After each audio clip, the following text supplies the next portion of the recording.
another recording here. This is a gift from one of my wonderful friends, a brother Jerome. I should put on my cook hat. Can I put on my cook hat? I'm gonna put on my cook hat. I might be sitting on it. I just have lots of stuff. I like my booty. I don't like my behind the hood when I'm sitting down. It's a long time. Let me get my hat on.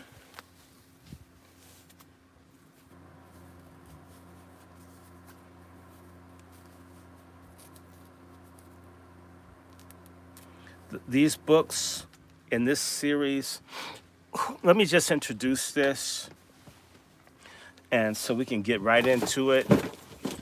Oop, a bunch of books fell down. That's okay. Let me go ahead and put this on. It's on.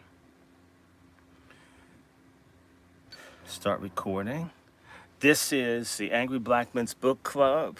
Today is the 26th of February, 2025. It's approximately 5:16 p.m., and I'm the host of the Angry Black Men's Book Club with our first reading in a very long time. And our reading is by Rachel Feinstein, When Rape Was Legal. This is a very short book, but it's very expensive. There's a whole series of books. In fact, let me put some glasses on so I can look scholastic. Okay, get ready for this. This book is very expensive and it's not even 100 pages. When I ask you guys for donations so I can share this stuff, it's because the stuff is so costly. All of the hardback books in this series from Routledge Press, which is in England, they're all in excess of $200. I mean, this is a cheap paperback, and it was like about $50 for me to get this very short book, but it had a topic that needed to be dealt with. And so I want you to look at the book. And yes, this is like a public service. I'm happy to do it because these books are expensive. They're very expensive. And they do that on purpose to make this unavailable to us. This is another reason I get shadow banned. I'm sharing information you're not supposed to have. This is from the New Critical Viewpoints on Society series. And this is done by Routledge Press, which is in New York and London. And there are a couple of these books. I just ordered one today. This is When Rape Was Legal, The Untold Story of Sexual Violence During Slavery, again by Rachel A. Feinstein. There's another book, which if you get a hardback, it's at least $200, Killing African Americans, Police and Vigilante Violence as a Racial Control Mechanism. Try to get the paperback. The paperback is like $50. There's another one, Racism in the Neoliberal Era, A Meta-History of White Elite Power by Randolph Huhale. There's another one, Violence Against Black Bodies, edited by Sandra Wessinger. And this is stuff other people around the world know what's happening with us. We don't. And we need to understand that there's a whole body of literature. So again, I'm going to repeat the title of this book. I want you to see it. And I like to read directly from the book. I don't want you to think I'm not all that smart, but I do love books. We need to have our own personal libraries. They're closing libraries with this changing of funding. If you don't have your own books or materials, people, you're going to be in the dark. You're going to be in the dark. That's the whole plan. That's why they're shutting down programs and changing it. Every human being, Black, needs to become your own archivist for your family, for your people. Stop taking books lightly. When Europe didn't come out of the Dark Ages until the Moors and other people started bringing them books. Books are important. That's why I said we're going to call this the Angry Black Men's Book Club. So again, let me get on with this. I'm going to skip the, I'm going to get right into the foreword. And I'm going to try to read as much of this as possible between now and say 6:45, 6:50. Because I have to be ready for Jaguar. Isn't that great? We're going all over the world. Okay. Are y'all ready? Here we go. Hi to you down in Florida. Reggie Laster. There's a book. Could you email me, Reggie, at DrRandyShort@gmail.com? There are 4 or 5 books that I'm getting on racism in Florida. Um, so yeah, and anybody, please always write. You can always email me, WRandyShort@gmail.com. I try to write people back. Um, if you're in Florida or Pennsylvania, that's where I'm trying to get books now to look at the black situation there. There are a bunch of books by, I believe, well, I can't open it up and do this in my phone, but the person, hey, Brooke, make certain that that person from Florida gets my email. People don't pay attention even when I post it. And, trying to talk to me when I'm doing this is not going to work. Hello, Mrs. Kelly. Thank you for all the great work you did for my birthday event. Thank you, everybody, for the good wishes. Um, thank you for all the support. And let's get on with this. And let me have you know what? Nothing like being a little high. I'm going to have some ginseng. Oh, yes, I am. That's good. Get a little bit more.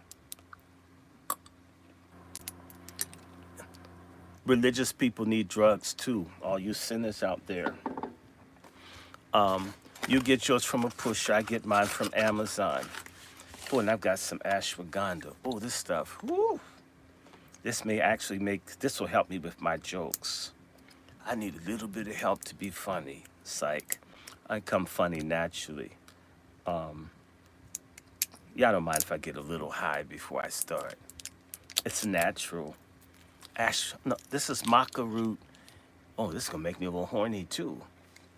Well, yield not to temptation. This is good. I haven't even opened this bottle, so let me get a little high. Just a little high. But it's natural. Then we go get down to business, right? And if I have to do a part 2, would you guys come back if I don't finish because we need to see Jaguar? That wasn't so bad. I'm gonna do 2. I may do 3. That's enough. That wasn't as good as the ginseng. What is this thing saying? Battery low. Okay.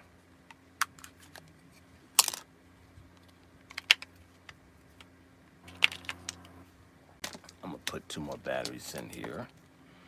It's amazing when you get these notices. Okay, here we go. I'm glad at least it told me and throw these batteries out. Put this back in here. Hope these batteries are some good. Hope these things aren't dull. Otherwise, that's okay. If I don't have it in a second, we're gonna go anyway. All these batteries could be bad. I just throw these suckers out. Okay, guys, see, sometimes you only learn when you do it. Okay, just a little bit longer here. Let's see if these are good. If they're all bad, I'll just have to roll with it, right? But we're good. Let me see if this is good. Ah, these are good. All right.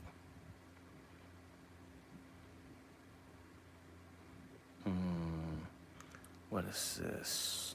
I don't have time to do this. Why is this thing doing this?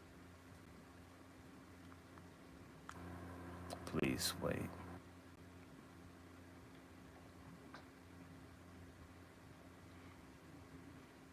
Okay, guys, I must let this thing figure itself out. Anyway, let's get to business. Let's get to business. This thing is gonna get. Oh, the guy in Florida. Here it is. Guy in Florida. Hey, guy in Florida. To the person that's down in Florida. I got the book right here. I'm looking right at it. and I was thinking I'd have to go somewhere. If this thing doesn't give it to me, I'm gonna set it aside. We'll have to do this another time. My power charge is in another room. It's amazing. Um, Anybody in Florida? This guy Gilbert King.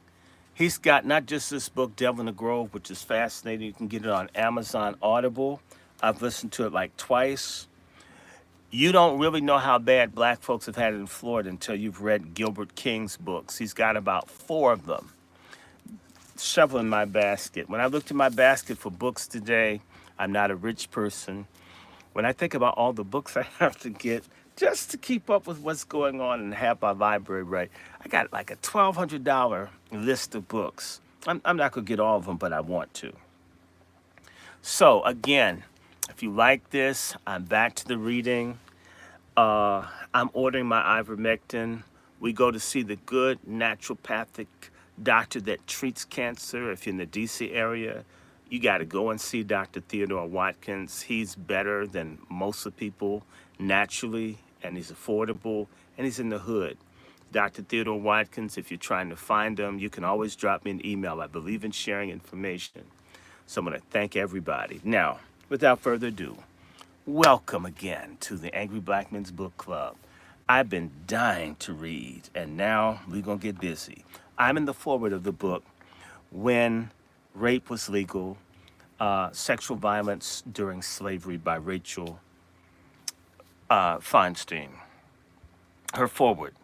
The distinguished African-American law professor, Patricia Williams, has underscored a critical but often forgotten reality of U.S. history as revealed in her ancestry. She describes the actions of her great-great-grandfather, Austin Miller, a white lawyer who bought and enslaved her 11-year-old great-great-grandmother, Sophie. When she was 12 years old, Miller raped her. The resulting child was Williams' great-grandmother. Like many prominent white male Southerners in the slavery era, Williams's great-great-grandfather was a rapist. Today, few Americans, especially whites, are truly knowledgeable about this bloody, highly exploitative, and racialized U.S. past. This path-breaking book by the talented young sociologist Rachel Feinstein helps significantly in correcting this historical ignorance. As she shows, really knowing this history involves more than rehabilitating our historical amnesia, for such substantial knowledge is important for understanding and reducing today's systemic racism. When Rape Was Legal is centrally about the horrific and highly consequential violence of white men who aggressively targeted black women during the 246 years of this country's slavery era. This book demonstrates in irrefutable detail that too many discussions of contemporary racism conveniently ignore or intentionally dismiss the legacy of centuries of often violent white male oppression of black women and men during our systemically racist society was created and perpetuated indeed to the present day. This commonplace lack of an accurate collective memory and understanding of the violent, racist U.S. past is central to the dominant white framing of this country. This framing includes the omission and the sanitizing of this history in all but a few public discussions of the slavery era.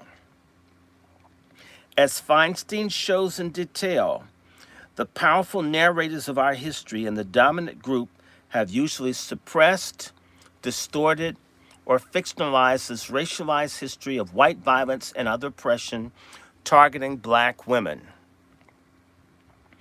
I have lately been reading an important historical book dealing centrally with the era of Francis Scott Key, the 19th century slaveholder who penned the U.S. national anthem. When the white author alludes to black women who were raped by white male slaveholders, he uses terms like consort, companion, mistress, or concubine. As with many other white historical accounts, men are never described with the word rapist. These white men's actions are often vaguely described or sanitized with phrasing like liaison between white slave owners and their black chattels were common. As Feinstein notes, other such language from historical and analysts includes minimizing the rape of black girls and women with phrases like sexual relations, committed miscegenation, seduced girls, and patronized prostitutes. This contemporary sanitizing language is by no means new, but has been characteristic of most such white accounts of this white male sexual violence for several centuries. In the past and present, this ignoring, minimizing, and sanitizing of white male violence has been central to the still dominant white racial frame. The white generated worldview developed early in the slavery era by white men to rationalize the violent enslavement of African Americans. For centuries, this white frame has included a deep-seated pro-white subframe, emphasizing white superiority, virtuousness, and moral goodness. In contrast, it also includes a deep-seated anti-black subframe, emphasizing black inferiority, unvirtuousness, and immorality. Playing down or dismissing the tremendous white violence targeting black women, men, and children for centuries is essential to preserving the white, especially white male sense of white virtuousness and moral superiority. Even when they do remember U.S. history, most elite and ordinary whites are inconsistent as to which parts of past U.S. history they acknowledge and which parts they ignore or forget. In the thinking of most whites, for instance, the economic, political, and legal actions of the early white founders and later the white political leaders that have benefited whites that are given great weight and legitimacy, according to the prevailing white view, however, racially oppressive actions by these and other whites should be forgotten or forgiven. Indeed, a significant majority of whites today do not view the realities of slavery and subsequent Jim Crow oppression, which unjustly enriched generations of whites and unjustly impoverished generations of blacks, as significantly relevant to the current U.S. reality of continuing and the huge racial inequalities and commonplace institutionalized discrimination. In contrast to most whites, most African Americans have a better individual and collective memories of this long, hyper-racist past and a much better grasp of its many negative legacies today.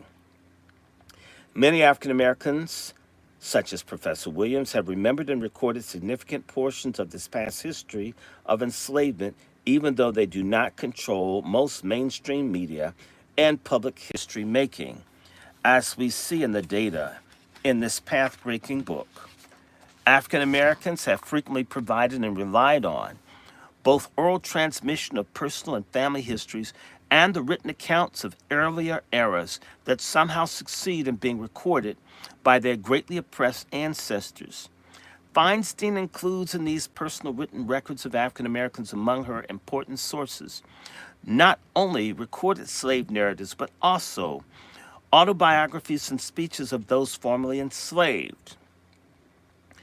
These records, often in painful detail, personal experiences with an array of types of white sexual violence, not only raped, but also the forced breeding and other sexualized treatment of enslaved women. Feinstein cites numerous narratives by and about enslaved women in regard to the sexual exploitation and violence that they and their peers endured. Many of the others were prominent slaveholders, including the famous herald of American liberty, Virginia's Thomas Jefferson, the principal author of the Declaration of Independence. As a middle-aged widower, he coerced in various ways the enslaved teenager, Sally Hemings, into years of sexual relations. She was his niece, by the way, so it's incest and pedophilia. Thomas Jefferson. The high probability that he fathered at least one child with her has been indicated by DNA testing and contemporary contextual data. He didn't, not one, it's like five or six. And she's not the only one, people. My math teacher, when I was in the 11th grade, was a great granddaughter of Thomas Jefferson. And when I was at the University of Virginia in 1993, they found skeletons of people on the campus of the University of Virginia. There was a black private burial plot that they had put a parking lot atop. And when they dug it up and they found bones, they tried to find out who were these people who they found behind Cabell Hall and near the Luther P. Jackson House on the University of Virginia's campus in Charlottesville, Virginia.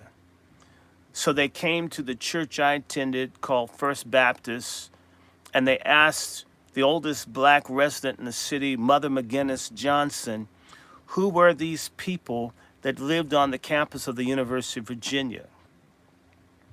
And when Mother McGinnis Johnson said, those were Thomas Jefferson's children.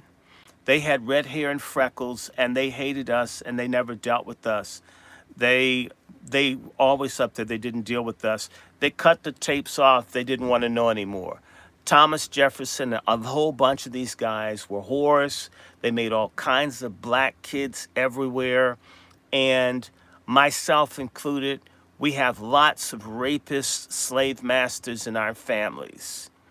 Thomas Jefferson, if he's the greatest American, he is also among the most wicked.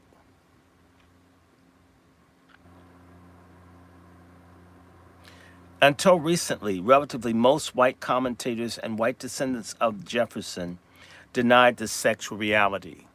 I want to say to you, as a person that does genealogy, on a couple of trees in Ancestry, they have it set up where you can't learn who the person is. So there's a man who probably raped a slave in one of my family's last name is Joyner, who probably raped a black woman, and you can't find out who it is. And there's another one named Gray, and you can't find out who that is. And there's another one named Wiltshire, and you can't find out who that one is. And there's another one named Richard Short, and we can't find out who the woman was that he did it that made my great-great-great-grandfather, Riddick. This stuff is real. And not only did they rape these women, they owned the children as slaves, did not treat them well. And a lot of black folks have abuse, pedophilia, and neglect all in our families because children copy their parents. Your white slave-holding great-great-great-grandpappy put these nasty negative traits that you attribute to the traditional black family. No, it comes from the barbarism, racism, and savagery of a white family. Let's get that straight. I'm not trying to make black folks who abuse and do things wrong right. But the abuse of children in my family, there's a straight line. And all the families where we have a white slave-holding father, that you have an issue of neglect and abuse of children and colorism. We're fucked up because they're fucked up, because they first fucked over us. And I said it just like that. I don't care if you don't like my language. We have some official U.S. Census records indicating the likely scale of white male rape of black women. The 1850 census reported 406,000 Americans as visibly mulatto, a racial epithet or a slur for multiracial. About 11% of the African American population at that time. In addition, as Feinstein underscores, an analysis of more than 500 narratives from once enslaved women found that 12% noted the reality of interracial sex during their slavery years. And this percentage is likely to be a significant underestimate of the actual percentage of black women who experienced white sexual violence under slavery, greater than 1 in 10. Given these figures, it is reasonable to suggest that the number of white male rapes of enslaved women during the 246 years of slavery might well have reached into the millions, millions of rapes. And it also seems clear that during this long era, many millions of black women were sexually and violently targeted in this and some other way by a large array of elite and ordinary white men, sailors, slave masters, overseers, other employers, and government officials. Clearly, this country's slavery system entailed massive amounts of physical and emotional pain and suffering for millions of black girls and women, as well as for their male relatives, unsurprisingly, too. These girls and women, as well as their relatives, did develop what precautions they could to prevent or avoid at least some of the white male violence. Yet there were major limits on how much they could do in this regard. As the title of this book signals, a distinctive aspect of North American slavery was that such rape and other sexual violence was legal. In fact, there's no such thing as white on black rape. Whites can't rape blacks. I challenge any of you to go out and do your research, and you'll find it's almost impossible to find cases of white men raping black women. In the last 20 years of my life, I've only been able to find 2 cases of white men that got brought up on rape. One in Florida in the 1950s, that's in this book, The Devil in the Grove. And there was a case in Mississippi in 1955, 56, where a group of white men raped a black woman and they tried to kill her. She survived. They didn't get charged for rape. They got charged with attempted manslaughter. Okay, because they didn't believe that white men would try to rape a black woman. These men were punished. By the way, Sister Brooke, if you go to Amazon Audible, Mr. King has many books that talks about Florida. At the same time, there's an abundance of cases of black men raping white women. In abundance. You would think that only black men attacked white women. White men don't touch black women. I want to say to you, an untold story is the black women that were raped after the Civil War. Black women were raped so often by Union soldiers, that black women had to stay out in the swamps to avoid being raped by the marauding Union forces. And they got raped by the Confederates too. And white women tolerated and went along with it, which is why I don't fucking respect black feminists. None of you. If you're for women's rights, women's protections, yes. But to run after the same women that sat back and let their brothers, sons, and everybody rape y'all and act like they're your sisters and black men your enemies, any black woman on that is a fucking lunatic. And she should be dismissed. And I dismiss them. And I don't care if I'm unpopular. I'm going to keep denouncing stupid ass black feminists and cursing them until other people recognize I'm right. Are there black men that are abusive? Hell yeah. Are there black men that are cruel, that don't pay child support? Hell yeah. Are there black men that are cruel, rapists, neglectful? Yes. And those men often get punished. Just drop a dime. But do white men do that? If a black woman marries a white man, he beats the hell out of her. Do you really think his cousins that are the cops are going to come the same way they did if you had falsely accused me and I had black eyes? They'll take me out in handcuffs and not a scratch on you. They've built you up to hate your men and made you disloyal to your own men, thinking that you're advancing yourself and you've torn yourself down.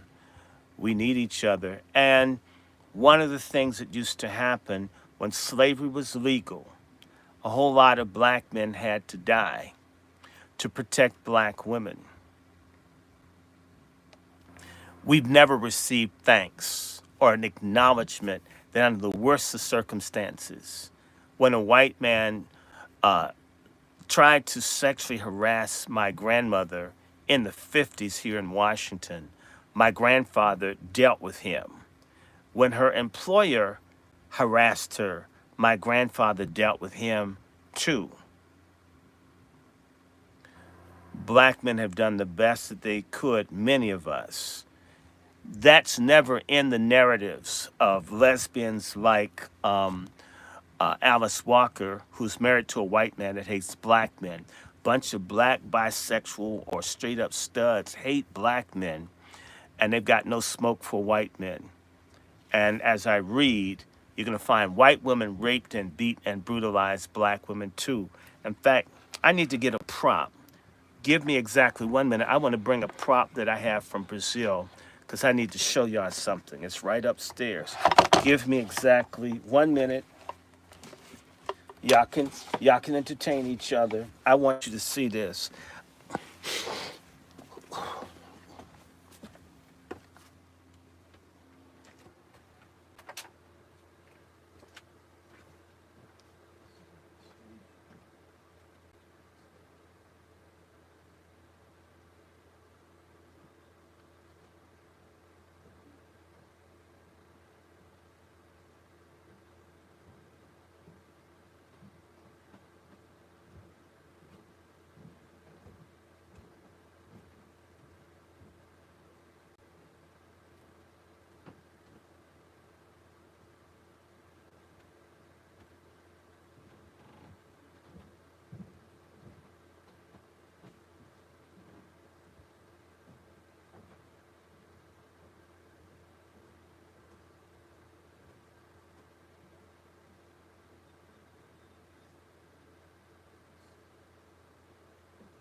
Okay, I'm back. I want to show y'all something. I hope y'all didn't leave. Told you I wouldn't be long. I want to do this.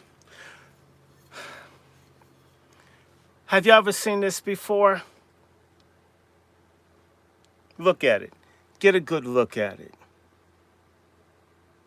Get a good look at this.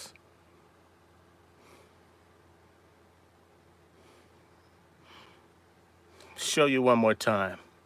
Get a good look at this.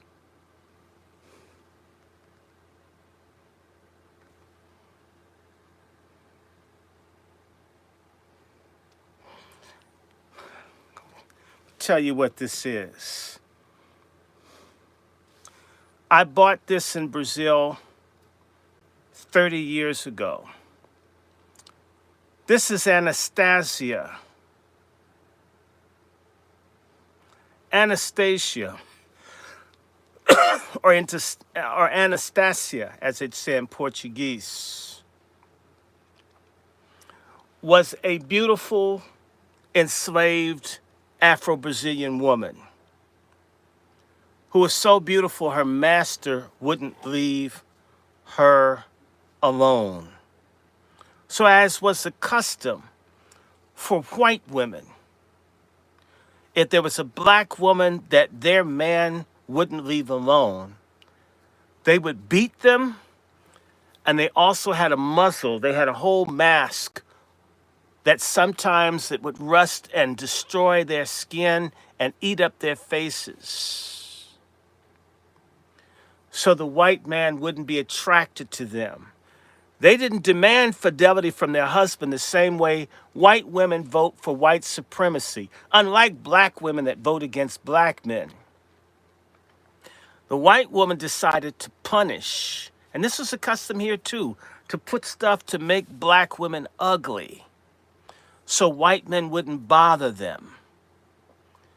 And that bitch Alice Walker and all the other no good fucked up black feminists, they don't tell you about this shit. About white women cutting babies out of black women and killing black babies and killing mixed race kids. Now just tell you the sisterhood. That's because they suck white pussy. They also had other things. If you ever see old pictures of black women in rags, it isn't because black women couldn't dress. It's because white women didn't want black women looking good. So black women had to look dirty and bad as in order to keep them away from white men. And they weren't supposed to have perfume and other things that may make them appealing. They demanded that you be ugly. Let me connect it to now, ladies. That's why you have all these ugly, fucked up people like Karen Bass and monstrosities like Jasmine Crockett and Ayanna Pressley. All these ugly black women spokespersons everywhere because they don't mind if you're ugly. They don't want you to look good. It isn't black men. It's not sexist, abusive black men. It's white women. Your allies. Your best friends. Dumb assholes. This happened to women here. And women would be whipped in their faces sometimes here. So they have lashes and scars so they would not be appealing to white men. Your allies, the ones that have you saying killing black babies is the only public policy that we need. The same ones that get all the DEI, the same ones who get the affirmative action jobs that black men died for. Then we're not allowed to earn an income to treat you right, then they tell you we're failures. The same ones that ran black men out of the homes through the social welfare programs, but poor white men could stay with their kids. Poor Latinos and Asians, all of this brought to you by the white feminist allies that you broads worship. That is the greatest act of treason in our race that you guys do. And y'all need to grow the hell up. And by the way, you're now in the crosshairs. They're blaming you black women for DEI and affirmative action and all of that. Even though it went to white women, they're blaming you. Just remember that. The Asian women, they were down with Mr. Bloom and removing black folks from the universities. All the people that you're aligned with, the LGBTQ, who do you think take 1 in 9 or more black children away from black mothers? They ain't black men. It's your allies. It's a continuation of a slave bullshit. Except now, they've outsourced the slave drivers to every hoe that can afford a weave and some nails and a bad attitude. And they get with some pussy mouth bastard and make bastards. And then that's all black men. And you chose a nigga with tattoos on his tongue and everything. And that's a representation of black men. Get the hell out of here. We need to have this conversation. I hope your feelings are hurt. Our feelings as black men get hurt every day. Put a black woman in a human resources job and they hire everybody but black men. If black men don't say nothing about it, just try to figure out what to do it. If black men were holding human resources jobs and black women didn't get jobs, people would assume everybody was gay. And they'd probably be right. Oh yeah. I hate feminism. I am the apostle of anti-feminist hate. That is my mission. Now let me go back to my book. And it is now 5:55 p.m. I have another hour, and we have all week to read this book. And by the way, send a donation because there's a whole bunch of books in this series. I've been like collecting stuff, even though I don't read. I'm faithfully taking to buying stuff that y'all need to hear. Pardon my commentary, but if I don't explain it and make it real, a lot of black folks miss the nuance. Okay, so let's go back. As the title of this book signals, the distinctive aspect of North American slavery was that such rape and other sexual violence was legal. For centuries, this country's laws established and protected slavery, including extensive white male rape and other sexual violence.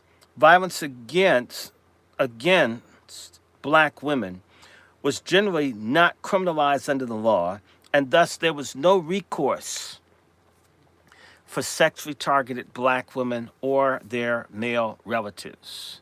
Those enslaved did not even have the right to fight back against the violence. Laws made fighting back against white violence a serious punishable crime.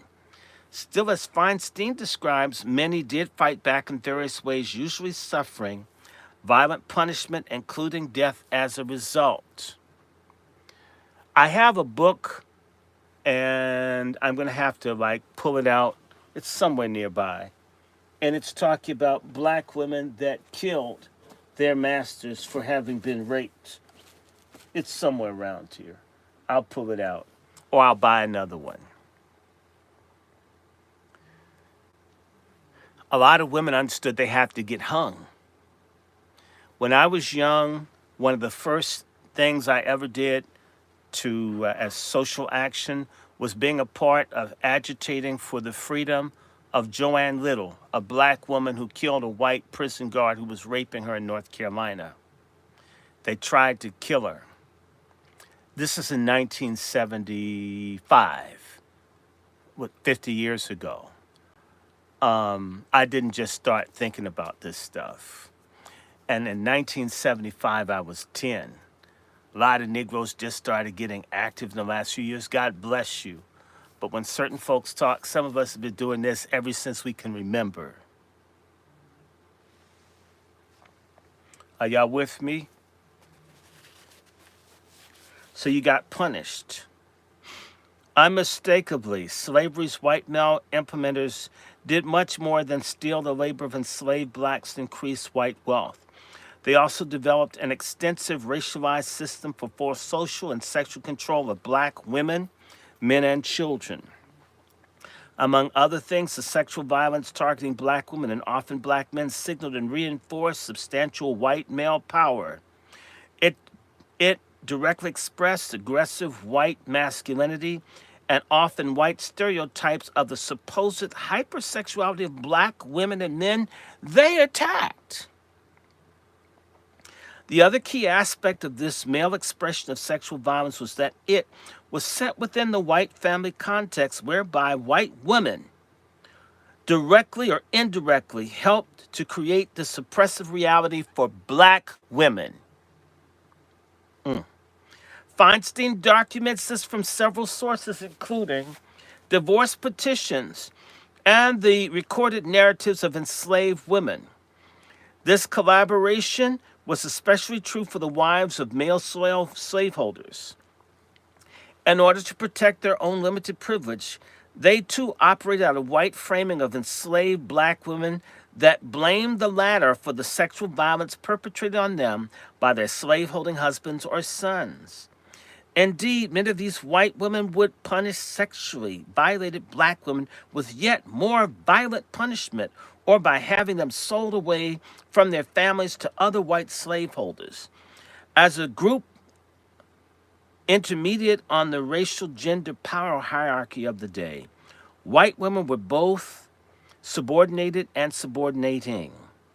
As Feinstein underscores this in the volume, that the slavery system did allow some power for white women under certain circumstances. For throughout the divorce petitions, white women consistently relied on these racial norms to achieve their goals, reflecting the challenges associated with occupying an intermediate status within the intersectional hierarchy.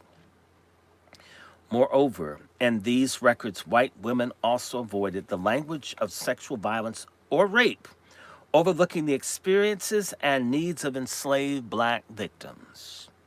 Feinstein provides more conceptual amplification of how slavery stayed in operation for such a long period of time. She extends the systemic racism theory with the important concept of intergenerational transmission of white masculinity, drawing upon the diaries of white women as well as on newspaper articles, slave narratives, and divorce trial accounts. She describes how well white boys and men actually learned to sexually violate enslaved black women from their families and were encouraged by the gendered racist norms associated with white male masculinity to engage in this violence. Let us be clear, their mothers taught them. I've watched white mothers teach their children to hate black people. White women are the greatest teachers of white racism and white supremacy in this country. And only stupid black women don't know this. And black men that think having their penis in a white vagina, rectum, or jowl somehow makes you equal. You know what?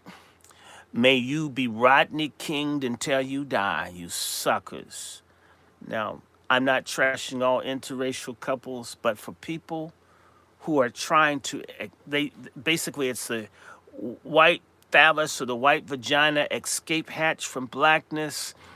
If it worked, it should have worked for this 406,000 people in 1850, dumbasses. You can't fuck your way out of slavery or subordination or being black. You have to fight your way out. And you can't fight with your clothes off.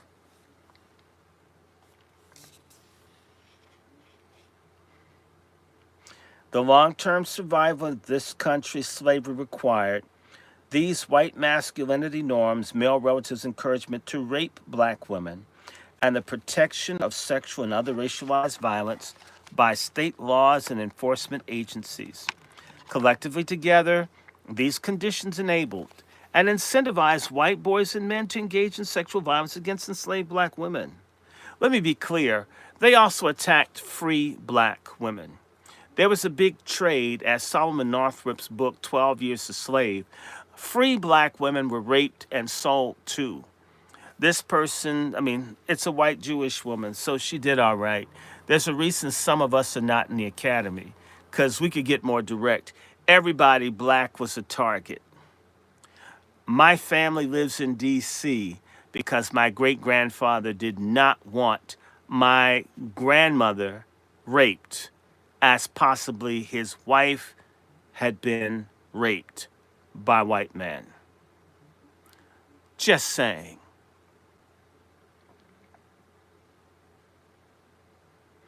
Sadly, the large-scale rape and other extensive sexual abuse of black women by white men did not end with the demise of slavery.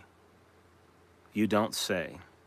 The slavery era was followed by much sexual and other white violence during the long Jim Crow era from the last 2 decades of the 19th century to the late 1960s. Sociological studies strongly suggest that at least 80% of black families experienced significant white male violence, including rape and other sexual violence during the Jim Crow era. My family had to leave Georgia, most all branches, because of white male conduct. I want to also say to you, the hidden story is the tens, if not hundreds of thousands of black people murdered, raped, and beaten between 1864 and 1900. Black people were killed in the tens of thousands, if not hundreds of thousands. No one's really done that work. It's the kind of stuff that you don't get funding for. You need to understand, we've only scratched the surface of how bad it has been. And I don't hate this country, and I don't want you to hate anybody, but I want you to know what you're looking at.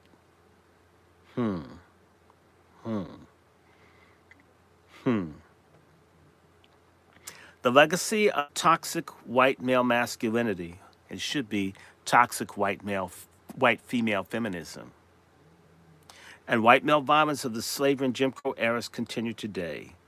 This includes the pernicious and racialized white masculinity, and I'm going to add white feminism that expresses itself today in today's widespread police killing of black men and women, as well as other police brutality and the disruptive and often violent marches undertaken by white male nationalists. This woman's a feminist, so she doesn't recognize what white women do. Our sisters that get sterilized in hospitals. Those black babies who had bones broken right down in Henrico County, Virginia, where a white woman's trying to kill black babies, and they gave her bail. Wake the hell up, wake the freak up. Black girls that get raped in schools. Black boys that get raped in schools by white teachers. Blacks that get raped in foster care, like Laquan McDonald. And white women do it just as much as white. My brother was molested by a white woman. I'm going to just put it out there. Who's trying to get me to. Yeah, I'm going to put it out there. So don't tell me about just white men, okay? There are other legacies as well. One consequence of centuries of various types of sexual violence under slavery and Jim Crow is the old negative white framing of biracial black-white Americans. Under slavery, the children resulting from coerced sexual intercourse were automatically classified by the government and other officials as black in spite of their biracial ancestry. Look at how she wants to break us up. The so-called one-drop rule. This reality of distinctive racial categorizing by whites persists today, albeit more informally than officially. She's a lie. That whole biracial classification in the census has removed as many as 14 million people from the black American category to diminish our numbers. Okay, I qualify as biracial. To hell with that shit. I don't buy anything. I'm either all the way black or I'm nothing at all. I'm tired of this stuff. And my ancestors that could pass identified as black. This is garbage. So be careful. This is a liberal. Watch out for liberals and leftists. They talk a good game, but they've got a game too. That's why I'm bringing up this feminist shit. And see, she's a white woman. The main people pushing for this biracial category were white women that had children with black men that didn't want their children classified as black. They wanted their children counted as white. Racist assholes and stupid ass black men go along with it. They'll do anything for white pussy. In fact, those guys are dead to us. They get beaten up or whatever, that's on their ass. And don't call me. In addition to the intensive dehumanization of African Americans and the dominant white racist framing that developed under centuries of slavery and Jim Crow persists today, not only in the white minds, but also in the discriminatory actions, violent and nonviolent, of whites in regards to jobs, housing, education facilities, and the criminal justice system. Let us say that the main architects of black boys being directed to jail are white female teachers in America, white women. Y'all need to wake the frick up. The people who set me up for academic failure in school were white women. They were not black. They weren't even white men. As Feinstein points out today, many white men evade harsh sentences for sexual violence against black and white women. So you're going to put white women in there. Okay, look at that, y'all. And masculinity continues to be performed through sexual exploitation of women. White racial framing of black women as promiscuous also lingers as an excuse for rape. Much negative framing of African American women in the dominant white racial frame has its origin in the slavery era. Unsurprisingly, the relevance of this substantial and violent historical background to the reality of contemporary systemic racism is not immediately evident to most whites. They know. Nonetheless, as Feinstein firmly establishes, the analysis of sexual violence against enslaved black women by white men is crucial for understanding the present day racial and gender identity of whites and blacks and behaviors which reinforce oppression. This is by Joe R. Fagan at Texas A&M University. Such a white dude. So when they start talking about that stuff, they start watering it down and trying to make it, whoa. Introduction. My master had power and law on his side.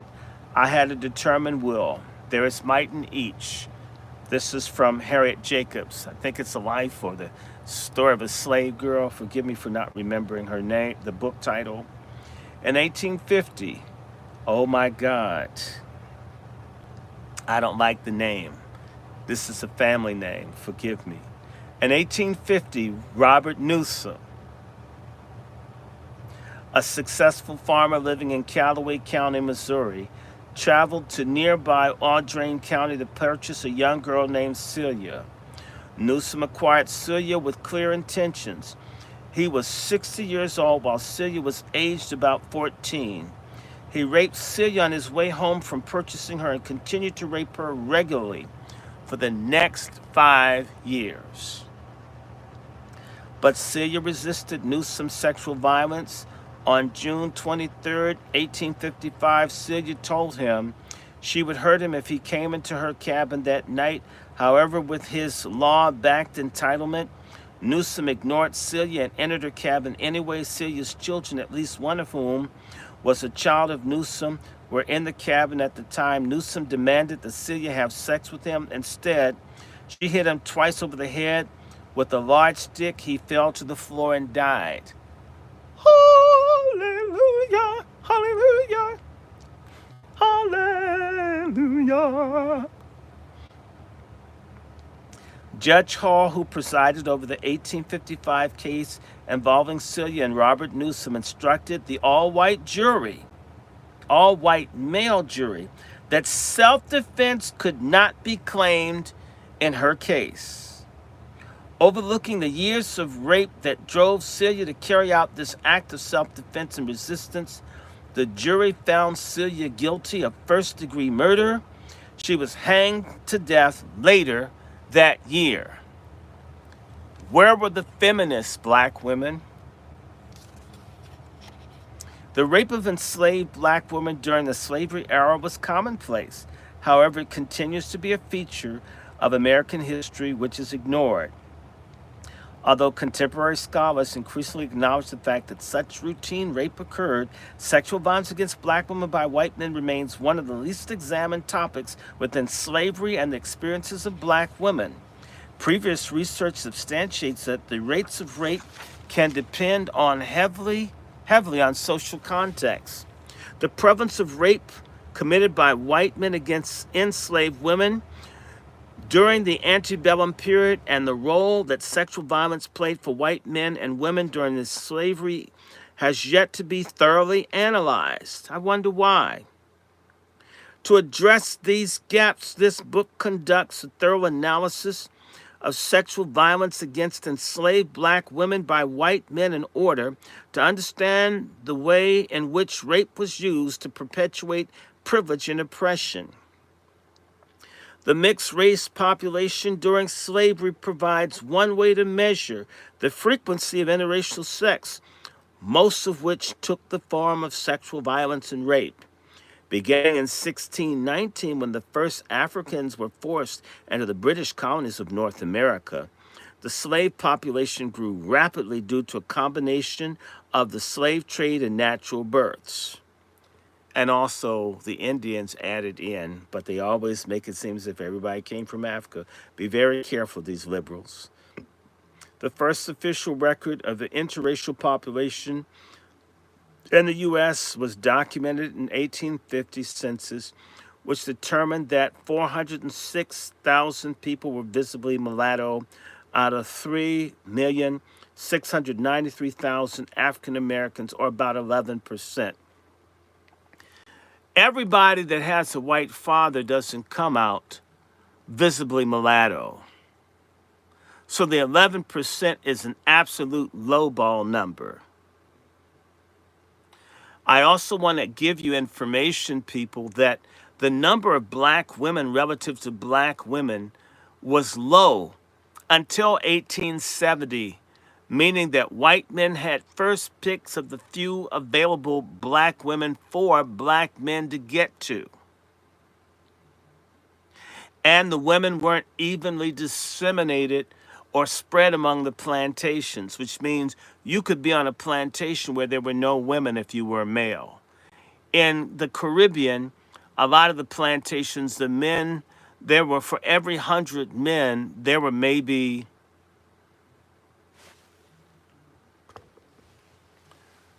35 women, meaning that there wasn't enough. Black men are probably so aggressive because we endured from the 1500s until the almost the 1900s an extreme pussy shortage.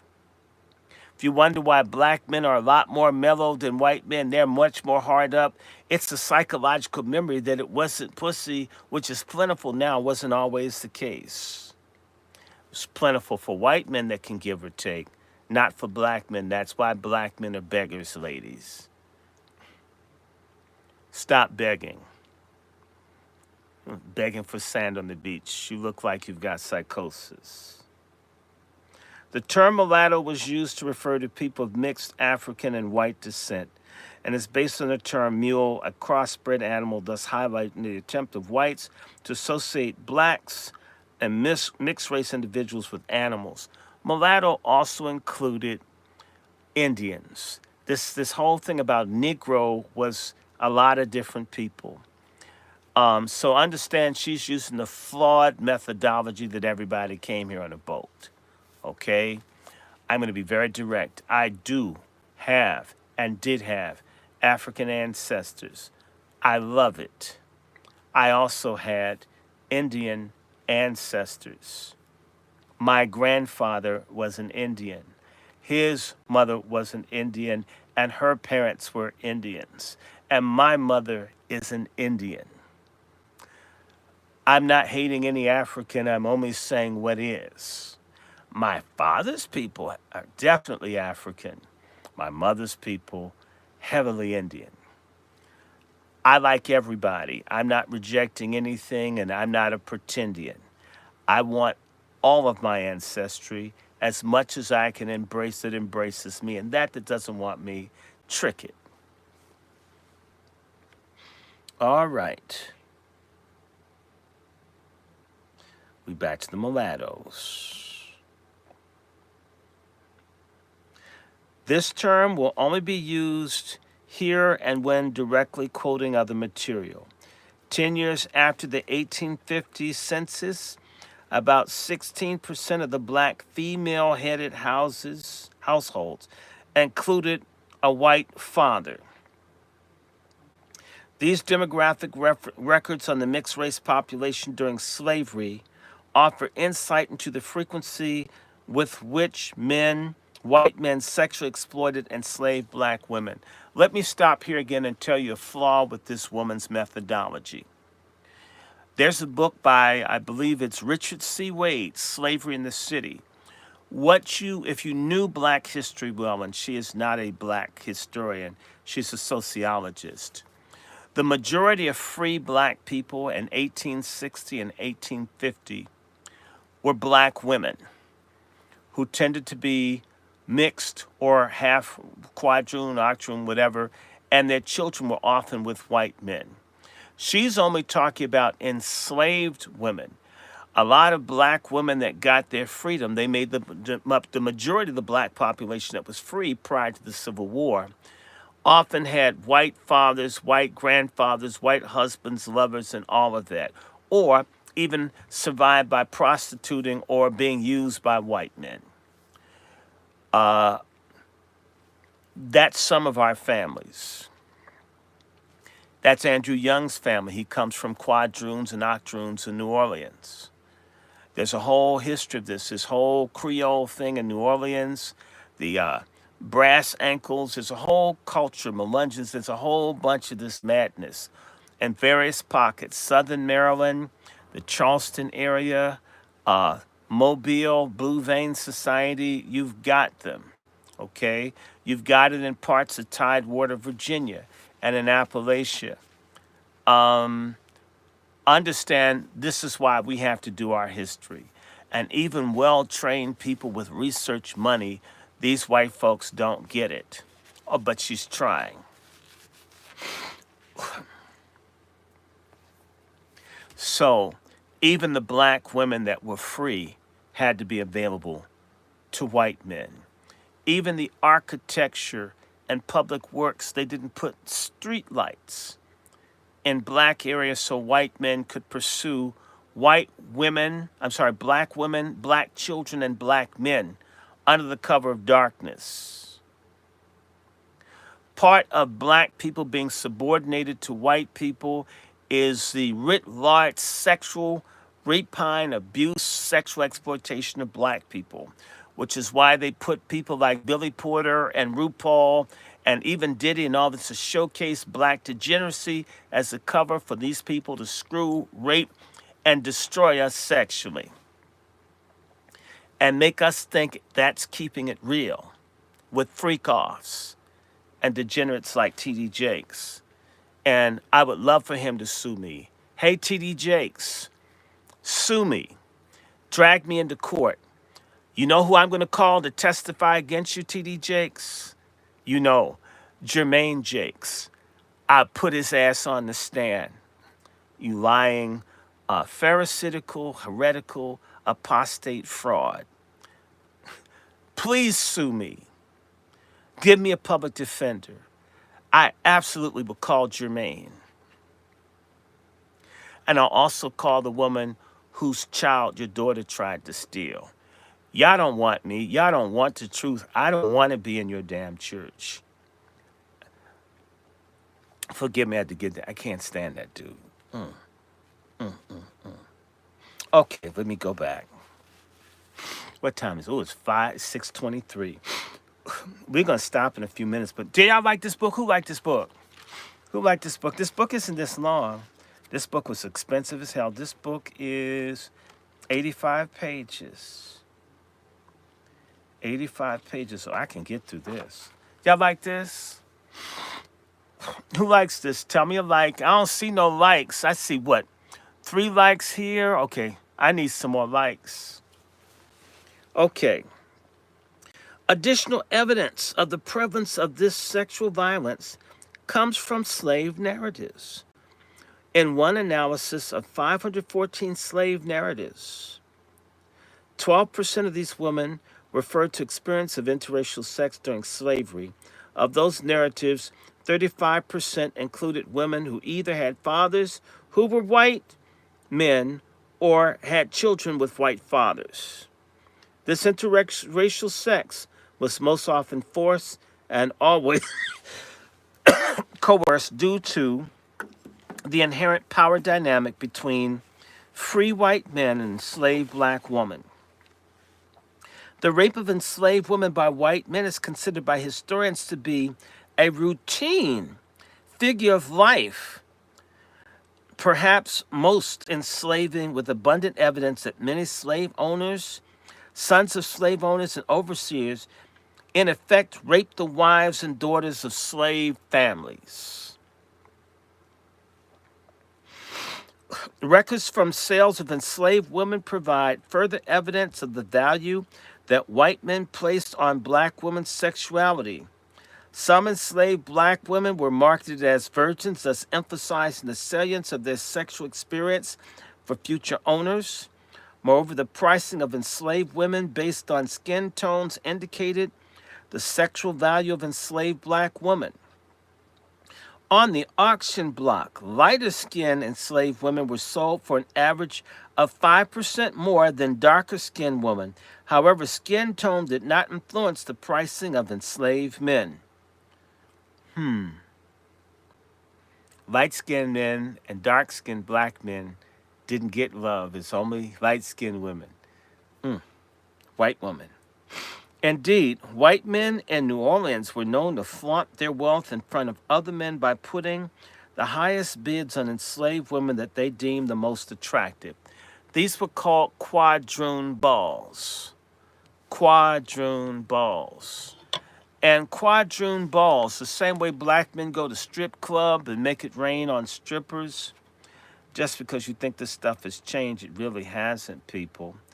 These people would spend as much as $50,000 and money back then, people. $50,000 for quadroon. Who's got a calculator? Let me see. Who got a calculator for me? Who can multiply 50,000 by 35 for me? Because this phone here doesn't have it. Who can do that for me? Who can multiply 50,000 by 35 or even 40? Again, $50,000 times 40. Somebody give me a number. I'm waiting. Come on, somebody got this. Give me a number. Come on, moderator. Nobody got a calculator? Okay, thank you, Brooke, of course, the New Yorker. $1,750,000.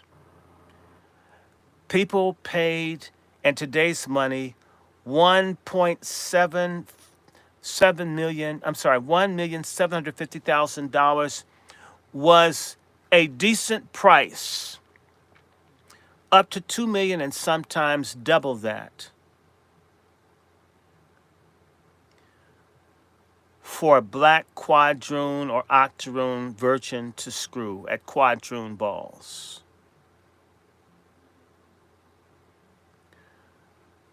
To have light, bright, damn near white, skin tight, mixed race pussy. As much as $2 million in today's money. The same way these billionaires marry women and divorce them and give them a big settlement. That's all this is now.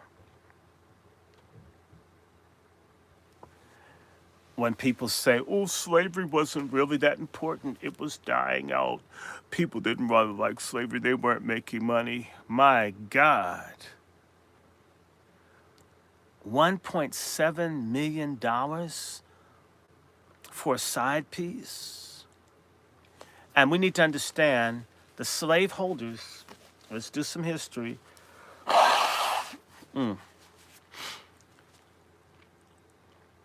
Which states in America had the most millionaires in the 1860s?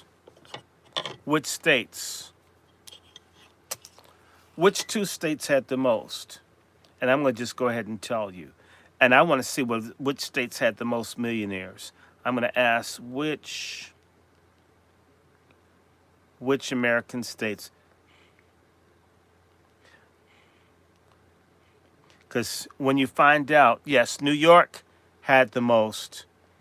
Mississippi came second. You're correct. I think Louisiana will come next. I'm going to find out.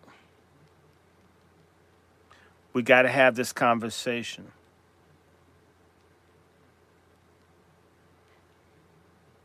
You understand how much money was wrapped up in slavery.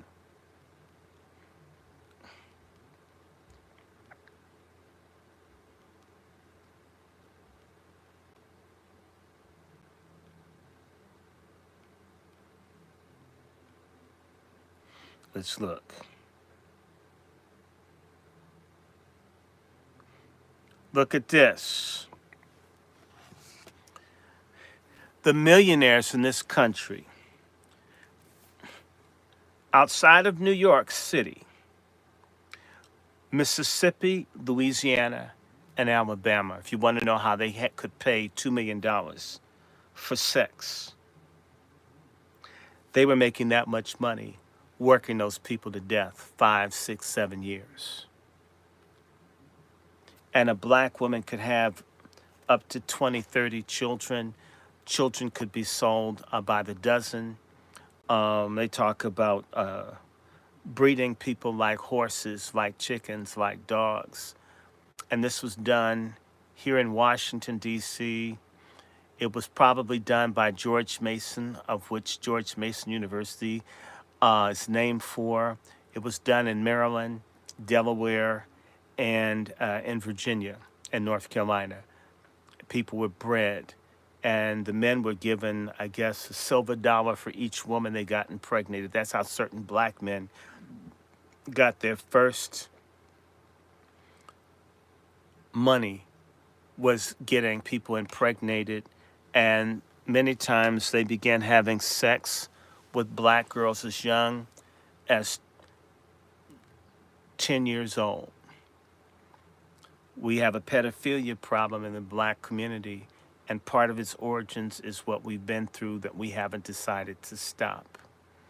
That's why I'm with Jaguar. I want to remind everybody listening, I've got the link, and you can just continue to watch with me here. I'm going to be on with Jaguar and Dewan B in exactly, wow, 30 minutes, actually 28 minutes. So I'm going to keep two platforms on, so you guys can just stay uh, on one. But on the Angry Black Men's platform, I'm going to put the original pre-slated program on. How you guys doing? And we're going to get this done. And let me keep reading. Let me see if I can get through the introduction. I don't know if I'm going to get through the introduction, but let me ask y'all something, because it's already at 32. Let me see if I can get through a little bit more. Y'all want me to finish this book? Because this book is short enough. I can read this. And if I need to, I'll do it today. I'm down for doing that. I think I'll be with Jaguar for a minute, and we can resume this shit, because I want to kill this book. And I also want you guys to donate. There's a whole bunch of books in this series. I want to get at least 3 of them. And y'all think I'm begging because I'm begging. When you see these books, a lot of the stuff, I've been dying. I'm feeling better. And I'm going to get my ivermectin. Pray for me. I'm trying to get about a few thousand tablets. I'm going to split with moms. Looking at how I can go with Yaki.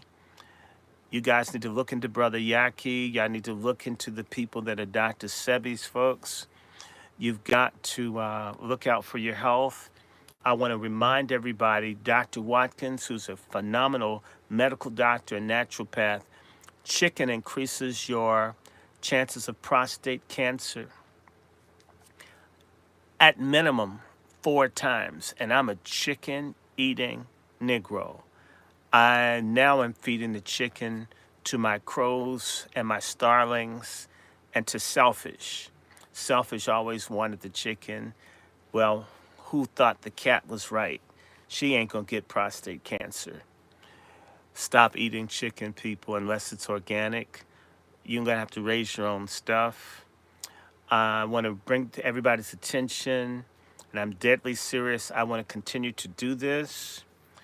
I have a GoFundMe. Please share that with everybody, Sister Brooke and Sister Latoya.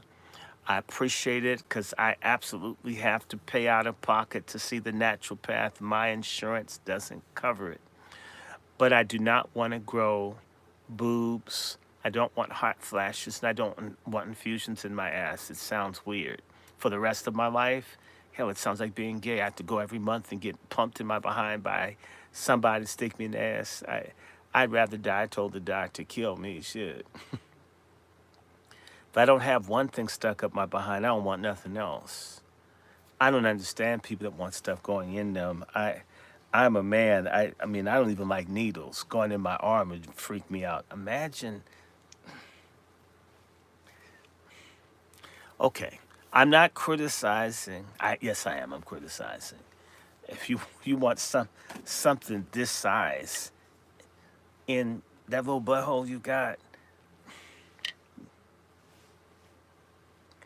really?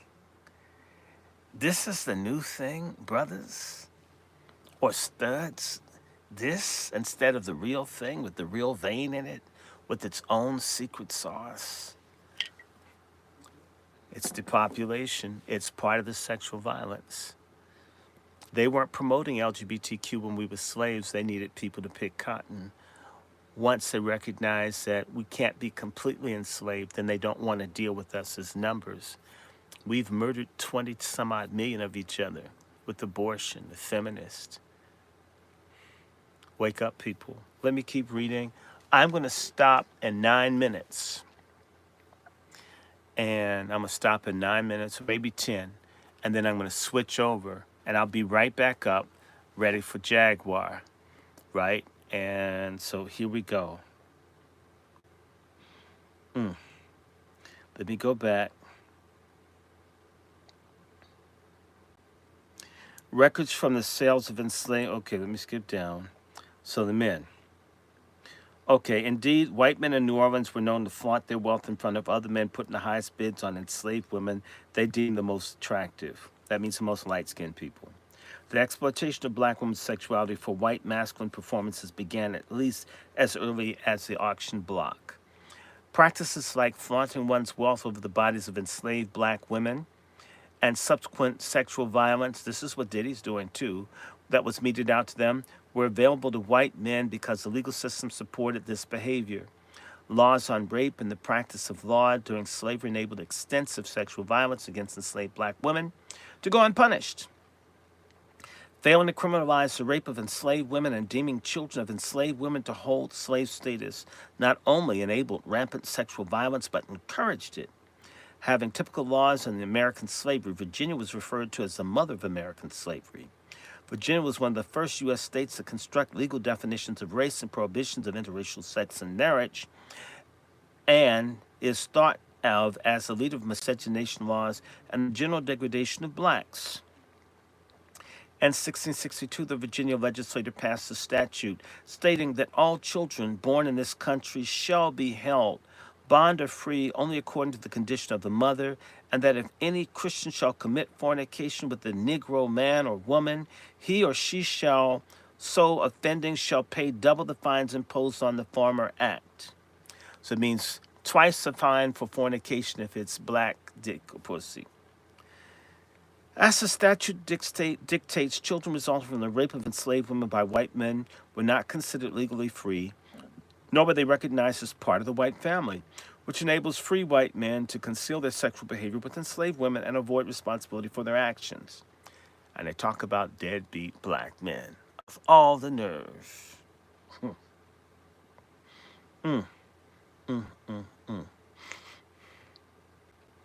The laws dictating that a child's status followed that of the mother combined with the high value of enslaved children as property, particularly young, healthy boys, ensured that white men who raped enslaved women within their households could profit.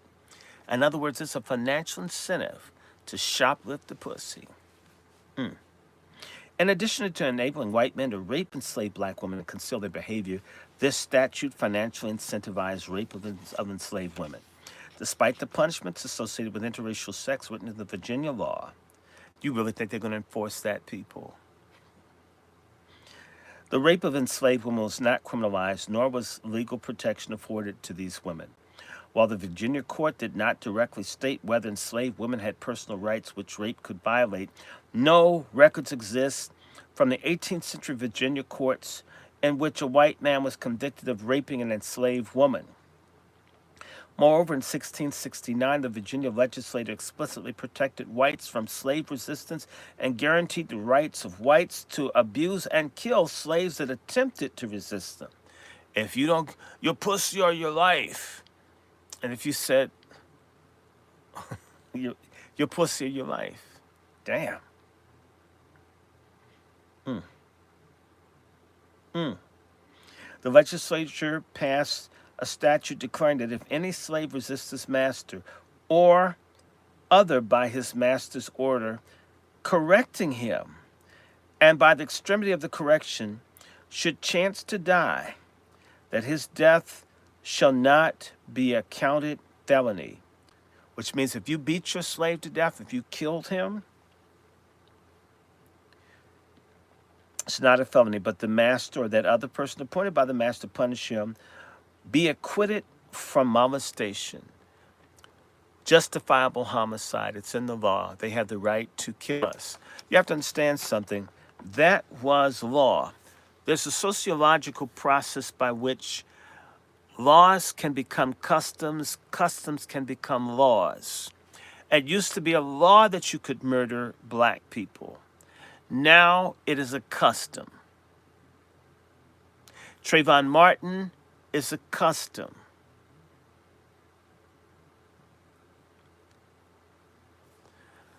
Emmett Till is a custom. Breonna Taylor, custom. Right? The girl from Chicago down in Texas, custom, custom, custom. But before, law, law, law. Enslaved black women could not legally resist sexual violence due to laws protecting old white slave owners' rights to kill those who did. While white slave laws reflect a lack of legal protection for enslaved women and set a standard for many slave states, laws did vary between states. Mississippi represents one of the harshest and most direct laws against any protection of slave rights regarding rape.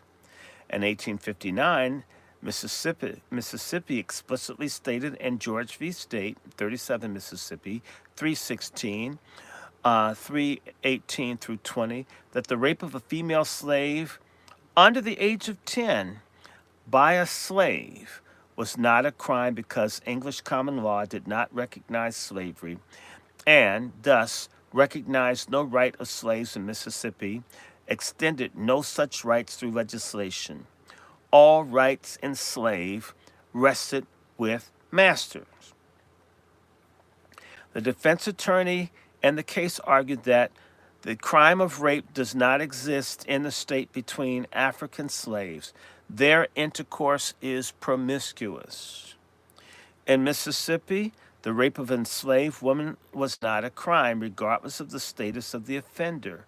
Meaning, look at this, black men, like Diddy, white supremacy encouraged black men to be violent and abusive and brutal to black women. We have to forego the right to be whores and terrorists towards our women the same way our women have to forego being asshole, pork chop feminist. Some rights that white supremacy gives you, you don't want. Some things we need to let go of. It's up to our sorry asses to stop. They like what they see.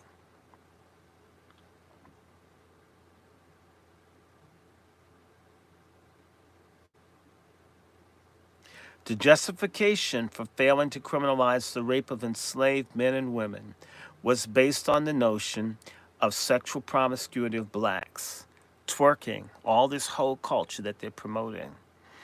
And we know which community was heavily involved in the selling of slaves. You know, I'm not saying. I've got Gaza on my mind.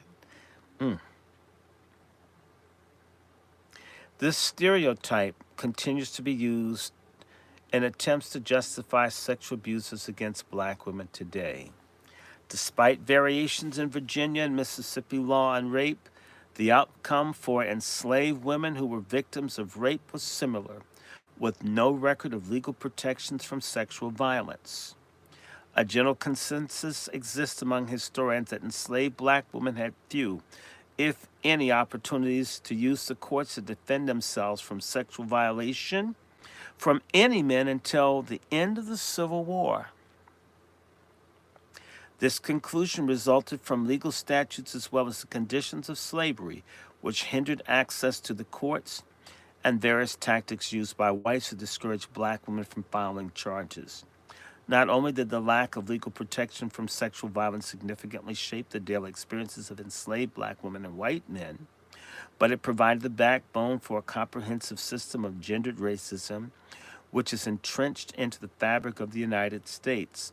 Laws that refused to recognize the rape of black women as a crime while granting white men the right to kill those that resisted them supported the routine rape of enslaved black women by white men. Moreover, laws dictating the condition of children followed that of their mother enabled white men to conceal their sexual violence against enslaved women and benefit from the profit generated from children born out of rape. Excuse me, I'm sorry about that.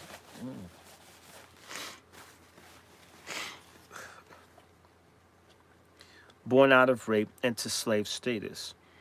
Interaction between whites and blacks and the meaning of these racialized identities in the United States were deeply intertwined, not just with slavery, but also with rape, shaping the continuous devaluation and sexualization of blacks today and is associated with myths of white purity and virtue.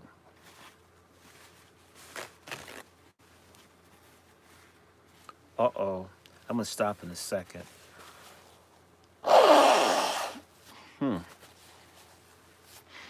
Studying the role of rape historically presents some challenges, in part because of the evolving definition of rape legally and culturally. During the slave era, force was considered a normal part of sex, and women were expected to resist. Rape only occurred when white man forced himself upon a white woman and she gave up resistance, ultimately charging that she was raped. The norms around sex and rape in the 19th century reflect the privilege of white men and the difficulty even for white women to effectively convict men of rape. Let me stop here, people. Stay tuned, don't go anywhere. I'm just about to shut this down and open these back up just with a different title. That way we have this thing going. How many of you want me to continue? I'm on page 5. And if I have to read this over the next few hours and after Jaguar, how many of you want me to do this? I may even have to grab a snack. I may order some fish or something, although I have some shrimp upstairs. I'm going to continue this, but I'm going to stop for Jaguar. That show is coming. So I'm going to ask you guys to come right back. You're going to get a notice. Don't go anywhere. I'm going to open this right back up. I'm going to end this stream. And this stream is about to be recorded, okay? I'm ending this. I'm ending the StreamYard. So that just closed. And I'm going to close a bunch of these. I'm going to open this right back up. I'm going to open this right back up.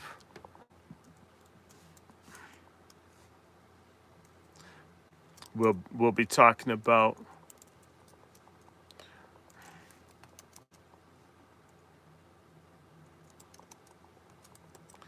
I'm going to be with Dewan B.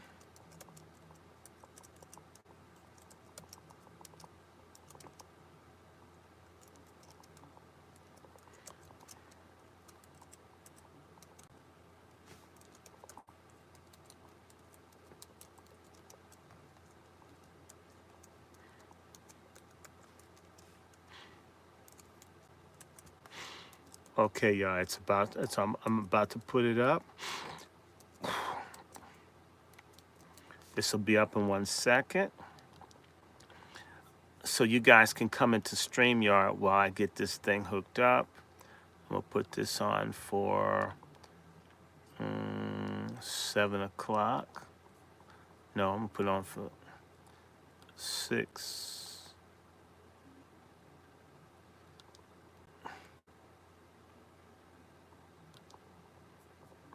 Here we go.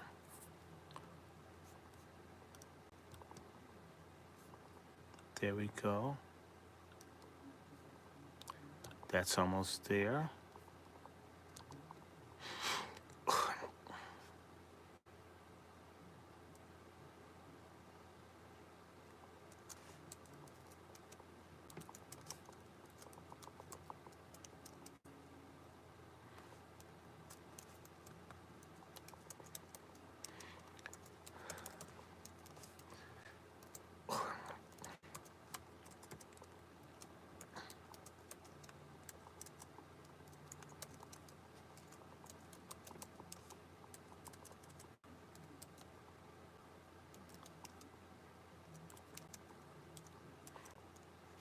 almost done. Almost up there.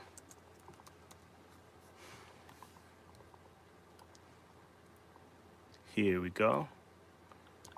Customize. And we'll be back in the studio in 1 second. Okay. We go into the studio. I'm about to close a couple of these. Get ready. Um,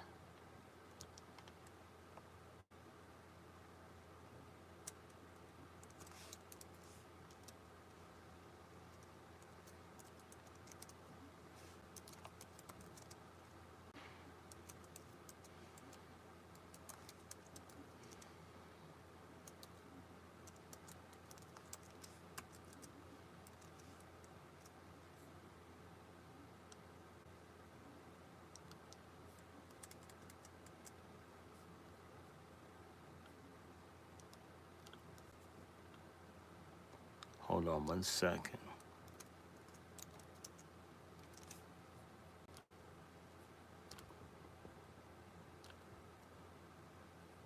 Uh,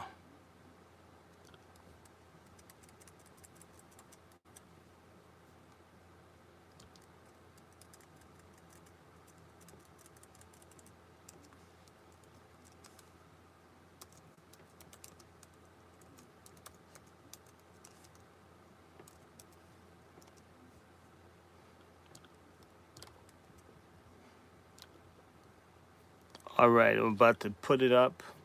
Yep. Going over to StreamYard for anybody because I'm about to take 1 or 2 of these down. I want to take this one down. For the 43 of you here, I'm up in StreamYard so y'all can go on in. Come on up. Here we go. I'm going to pull this down. Hold on 1 second.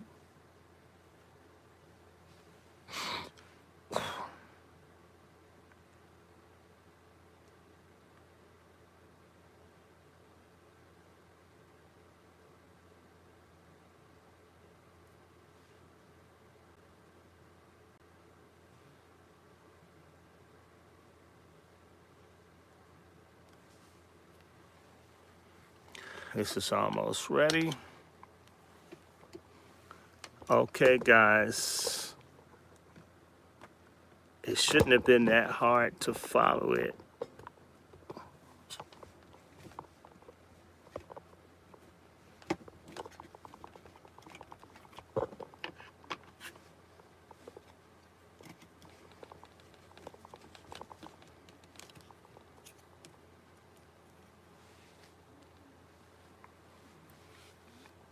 Okay, guys, that's there. Gonna shut this one.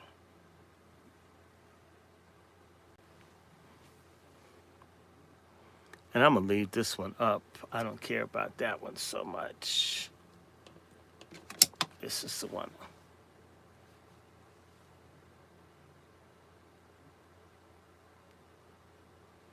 Okay, guys, come on in, come on in, come on in. We're gonna have everything up and moving in a second.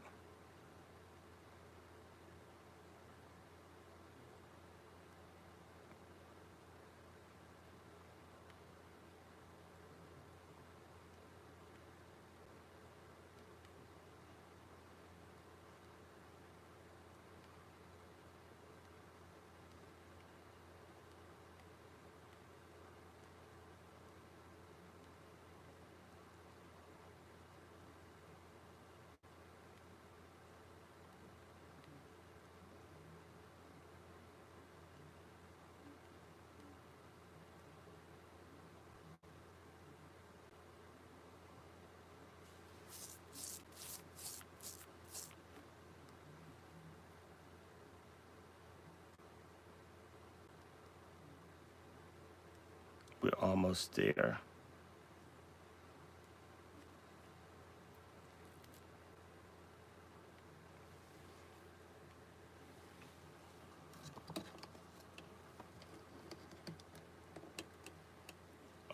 right.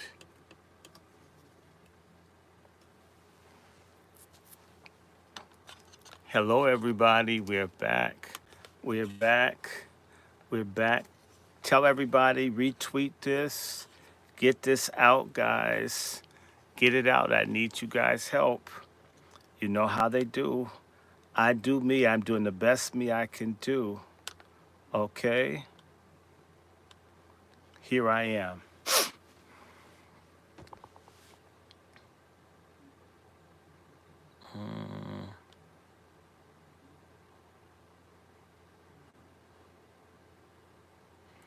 Uh,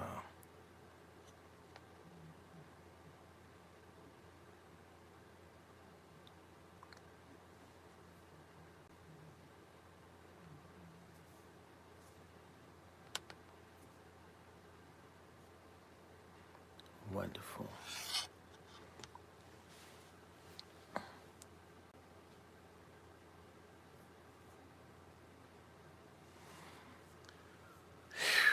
Okay, I'm in, guys, and I'm backstage. How are y'all doing? I got 13 here, 4 over here, 1 over here, 21 here, and this is going to be historic. I sent out word to a lot of people. I sent it over Twitter if these people want to do it, and I'm going to try to behave because we want Jaguar to have a good image. So if I don't use any crazy language, we're trying to get our sister in a different place, man. We need our sister to get the break that she deserves. They've been out here a long time, never been paid. A great singer. I like the cause. Someone has to agitate for young people. I don't know where the crowd went, but I don't know. Maybe it will, maybe it won't. The crowd's already diminished, but I'm here. So anyway, guys, you know what? I'm going to come back to this book. I miss this. Okay, hey everybody. So circulate, circulate, circulate, circulate. Oh, good. There are 25 people here. There are 18 here. Share this, share this, share this. I didn't go anywhere. I just want to get credit between the different videos so we have an idea of how it went. We want to stop the Boule attack on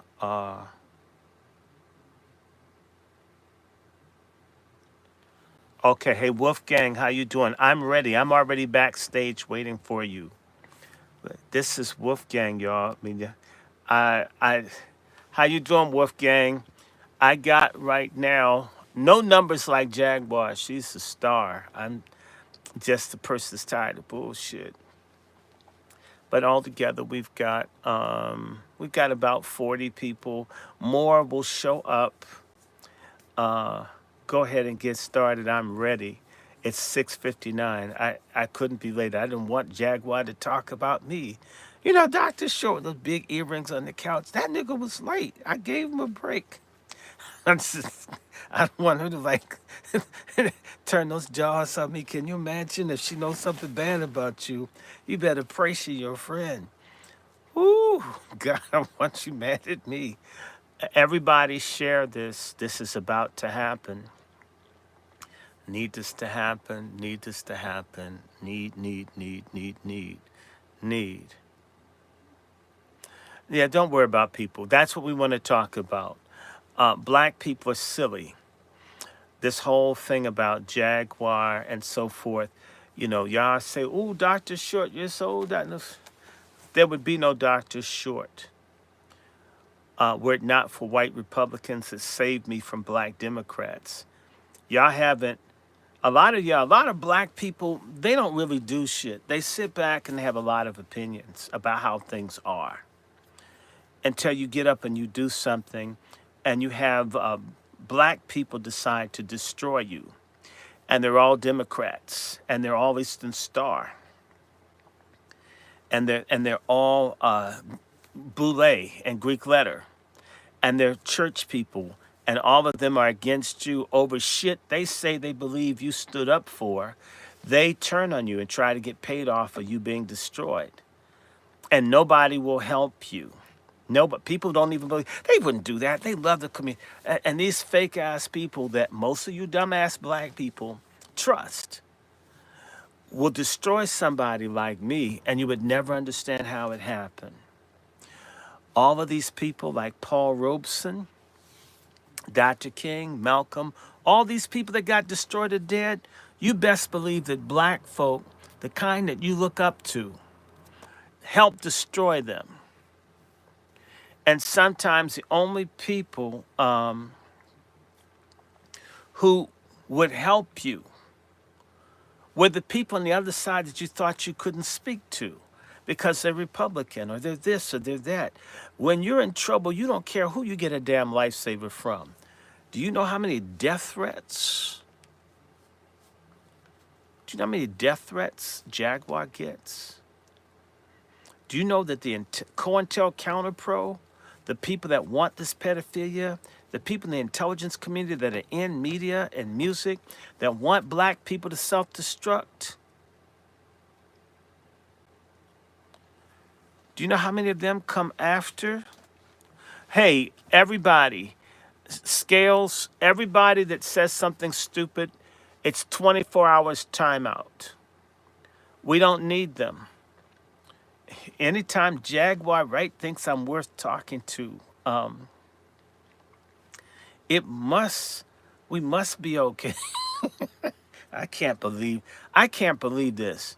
I get a email from Tachina Arnold today wishing me well, and I'm doing a show with Jaguar in the same day, and my broke sexagenarian ass with cancer with my sick ass mom in her 80s, and I got stars.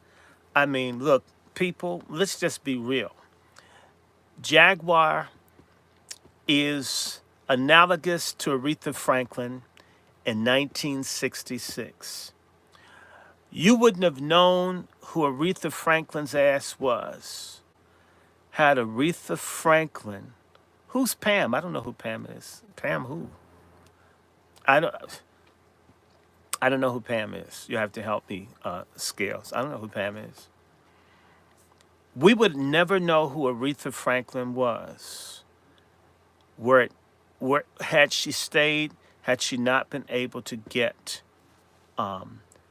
from her contract bought out by Atlantic Records, equivalent of like between $500,000 to $600,000 had to be put down to buy Aretha out of Colombia. They had her on a slave contract.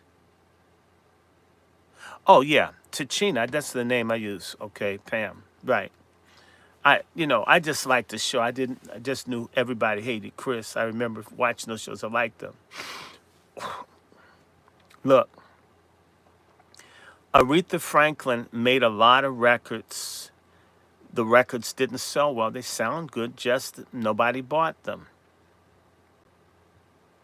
Right? Aretha Franklin, you wouldn't have known who she was, no matter how great her voice was, no matter how many years. Aretha Franklin in 1966 had been singing and recording for 10 solid years. But she had never really had a big commercial hit. Everybody recognized her as a talent. Her father's a talent. She had sisters that could sing, all of that. But Aretha didn't get a break until some people believed in letting Aretha be Aretha without the cruelty of trying to make her into another Dinah Washington. And who's the other person? God. Who's the woman that used to sing Guess Who I Saw Today? Not Shirley Bassey. Come on, help me, y'all. Who's the woman that sang The Seventh Son? I'm trying to think. It's not Dinah Washington. She died in 1962. Who was the one? Nancy Wilson. Thank you, Devin. They were trying to make Aretha Franklin into a Nancy Wilson. Thank you. I know the songs. I just, sometimes the artist, Nancy Wilson, who's been dead, wow, for a while. Nancy Wilson was great, right? But in reality, Nancy Wilson with Cannonball Adderley, she was Nancy Wilson. She's great. Aretha had to have her own path. It was cruel to make Aretha record music that they said she should do instead of the music that Aretha wanted to do. It was cruelty. And they put Aretha in debt and made it out. In fact, they were destroying Aretha Franklin, making her record music that wouldn't sell and billing her for it. And someone had to bail Aretha out and get her out of the slave contract that she had with Columbia. Are you following me, people? And only then did Aretha Franklin get taken to some place where she could just be Aretha, who was already great. Aretha was knocking stuff out of the park as a doggone baby. Which means what? She'd been doing stuff for like 20 years. And folks didn't quite know who Aretha was until you're no good, heartbreaker, you're a liar, and you're cheap. And I don't know why I don't let you do these things to me. Don't know. Right. Your friends keep telling me you ain't no good. But oh, they don't know. I love that song. I ain't never loved a man the way I love you, right? That's how you knew Aretha. She was unleashed to be her creative self. These artists are now chained up. They have to twerk or be freaks or be sex toys. If you looked at Justin Bieber, Justin Bieber looks like he got something. I hope he doesn't have AIDS or anything after all they put him through. Okay? So Jaguar just might be, I think she is, the Aretha Franklin of our generation. And she's going to bring us the respect and the liberation. And, I was talking about Roberta Flack yesterday, and I made a point to say to you, when they wanted to put shade on Aretha, they built up Roberta Flack as being more refined and more cool and more urbane and acceptable than Aretha Franklin. And they froze out Aretha Franklin at her peak, and they lifted up Roberta Flack. And I love Roberta Flack. Love Roberta Flack. But I love my Riri. I love Aretha Franklin. I'm telling you, sometimes I wouldn't go to church and I can listen to Aretha Franklin. Ain't no way. Ain't no way. Ain't no way, baby. Ain't no way. Sure ain't no way. Ain't no way. And ain't no way for me to love you. Right? Who, if you won't let me stop trying to be something you're not.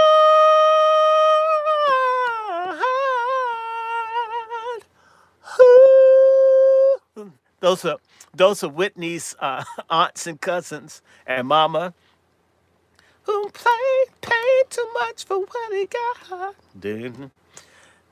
And if you need me, say you too.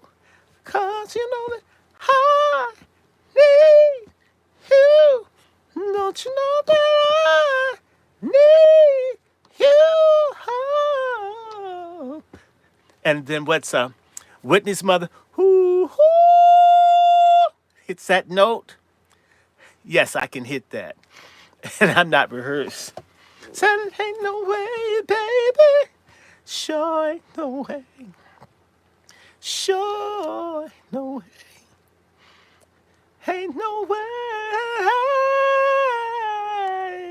for me to love you.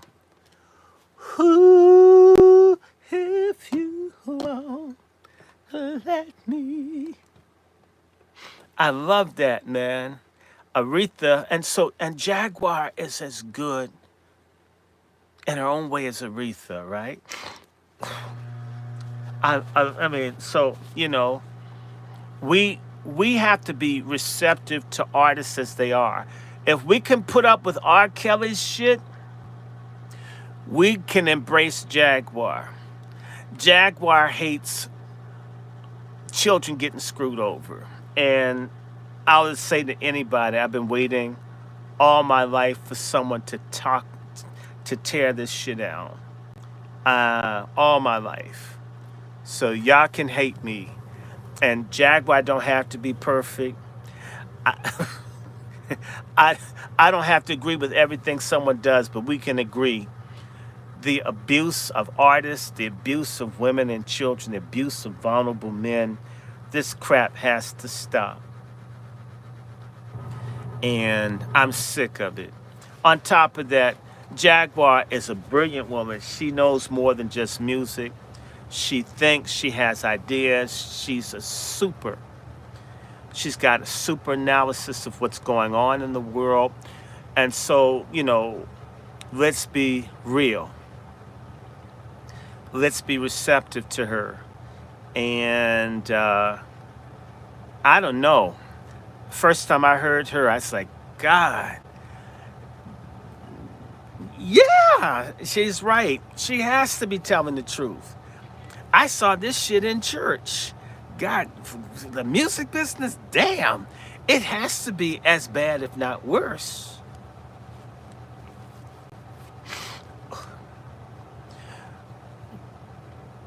If you don't crack your behind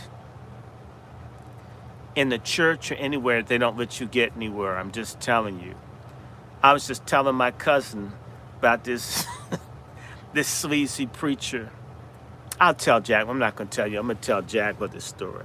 I'll even say who it is because I'm embarrassed him. I don't care.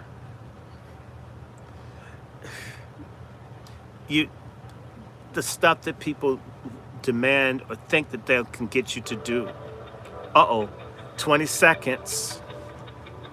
Jaguar's coming. Jaguar's coming.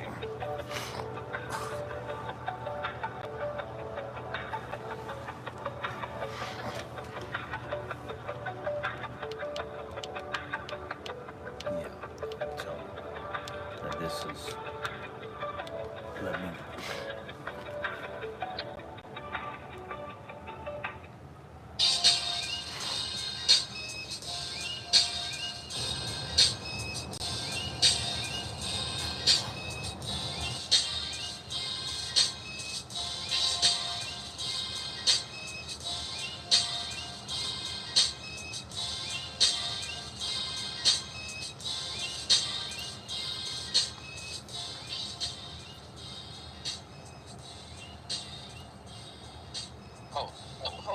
Okay. What up?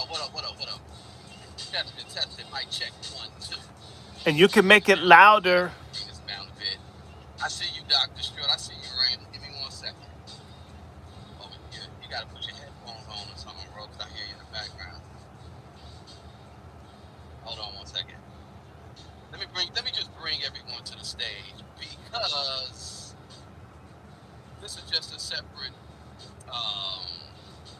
a dual or actually this is more than dual, it'd be quad production. I have my man Dr. Randy Short and I have the homie Dewan B in What's the up? building today. What's up, y'all? What up, y'all? We blessed. We blessed. Dewan B blessed. His friend Tachina Arnold sent me the sweetest email. My God, this and Jaguar, I must have died and went to heaven last night. Two of the finest, singingest black women that I really respect stuff they're doing, and they're writing broke ass, sick ass me. There is a God. I mean, let me get my tambourine out. Oh, Classic Dr. Short. That's Randy. That's Dr. Short for you. What's going on, Dewan? Oh, nothing much, man. How's it going? Man, everything is everything, man. I'm just sitting back laughing at the world right now, man. As far as why everybody is kind of up in arms about the situation with Jaguar Wright receiving the Defender of Freedom Award. So I brought you guys on. I said, look, let's talk to Jack. Jack will be here in a few. Let's talk to Jack because, as you can see, hold on, let me go ahead and pull this up as we are speaking. The title of today's show, in case anyone wants to know. And can you turn the sound up some? I want to make certain people hear this. Can you hear me? You hear me? Yes, I You do. got me? Just get just a little bit more. It'd be wonderful. Just a little Okay, bit. hold on. Okay, let me adjust what I need to adjust. But here we are. I was just saying the title of today's show. Why is it not? Okay, maybe it's just that. All right, how about now? You hear me better? Yes. Okay, all right. Okay, cool. The title of today's show. We have it right here. Did the black community turn on Jaguar Wright? This is her at Mar-a-Lago. Some people have things misquoted or disinformation. I'll just say it like that because they said Jaguar Wright was at the White House and she received a Freedom Award. That wasn't the case. She was at Mar-a-Lago. She was at Trump's residence and she received the Defender of Freedom Award for being outspoken and for, was it just saying she basically like I'm gonna tell. That's pretty much it. That's what you And I did. think a lot of people are low key afraid of that because like it puts them on the chopping block to a degree. But it was a great night and everyone, I would say, there are certain people who are up in arms about the whole situation. Let's just go to an article that was it was on the site. Was the Madame Noir? It was on their site. We said shit about a day after. Hold on one second. I'm trying to share this. I don't know. How do y'all feel about Madame Noir and that publication or that website? That's a man. Look, that's a gossip girl site right there. Yeah, I don't like any of those. There's shit starting site, and like all things, there's good and there's bad, But it's one of those sites where if they like to take that slant of salaciousness, and with someone like a Jaguar as outspoken as she is, I don't see a site like that spending too much time being positive over anything that she does. Okay, my Yeah. turn. Yep. It it's Yeah. What you say, Dr. it's Short? a bunch of pork chop feminist coons who stand for nothing, and basically, what are they? Chlamydia pitch women. I mean, name a social cause that's Oh man. important to black people that those whores are standing 10 toes down for. Reparations, our children and child and family services, the fluoridation in the water, all these cancers everywhere. So, you know what? It's a bunch of boule hoes. That's how I feel. And, forgive me, that's why I said something to Dewan. I was angry the other day. Dewan knows I get mad. All of a sudden start saying something. Because, I want to cuss a little high yellow dude out there who said some stuff about Jag. I don't know who he is. I know I don't like him. That Who's that? Who you talking about? I don't know, Who some you talking dude about? that came up and he wants to come up in the business. See, Jaguar's changing the she's changing the ladder of success. You can't just drop your jaws or your draws anymore. You're going to have real talent to make it. Something she already has and has demonstrated for 20 years or more. These other people have been able to use corruption and deviance and sexual networks to represent themselves as artists when they're just deviants who like music. They're basically coon hippies. Yeah. And so that's what they're mad about Jaguar. There are a lot of people who didn't mind a sex toy in their rear end as long as they got some chances to chase clout or to go to a freak off or get some of the baby oil or some pink cocaine or whatever. God. That's who these people are. And I don't respect any of them. And so Jaguar's right, they're wrong. And I want to say one more thing and I'll shut up. This is this has really agitated me because she's the third person from Philadelphia who has spoken up, and I don't want them to destroy this one. They destroyed Paul Robeson, who died in obscurity in Philadelphia. They destroyed C. Dolores Tucker, a friend of mine, and I think somehow we related. And now I find out about Jaguar saying many of the same things C. Dolores Tucker stood on. And now they're going to get her too. Back then, I couldn't do anything but watch them destroy Mrs. Tucker. Now, this time, I said, damn it, I'm going to fight this time. I want to act out and show people that, as I said to you in our first conversation, I don't know what I can do for this sister, but I agree with her. There's a lot of molestation and abuse. My experiences in the church, okay? I'm sick of this. I've been sick. I had to run from people as a 4-year-old trying to rape me in church. And you see these people up on the pulpit and all this stuff. And then these people want to attack her. What about all the people I know, people, my peers that died of AIDS or just a little older that got molested in churches and all? And they, oh, we don't know why he's like that, why he acts so feminine. And, oh, well, he's sick. I saw a lot of people die. I'm angry. So when I finally heard this lady, it says, oh my God. Look, we have a little small group. We've been praying. Mrs. Kelly, we've been praying for a black woman to stand up. For a black woman, that God give us another C. Dolores Tucker. And God, he delivers from Philly of all places. And when I saw this thing, I said, you know what? I feel like fighting because I'm going to say this. I made the Boule angry when I was a student at Howard. I exposed a lot of stuff, and I'll keep doing because I don't care about coons. I hate the Boule. I hate all of y'all, and I want to destroy you the same way Jag wants to bring people down because all you've done is hurt us. You're enemies to God. You're enemies to our race. You're enemies to the people not even born. Okay, that's how I feel about it. And so when I say to you, they tried to destroy me at Howard University, and nobody would help me. The only help I got was from Senator Lindsey Graham. Can you believe that? The only reason I have a doctorate is because of Senator Lindsey Graham. I mean, nobody black would help me. I mean, all the stuff my parents have done, grandparents, the only person that would stand up to those coons, Lindsey Graham, and them made them retroactively give me financial aid. For the year that I got driven out of the school, they tried to throw all my papers in the street, tried to accuse me of drugs, everything to kick me out of school because of stuff I was involved in, right? And the Republicans saved me.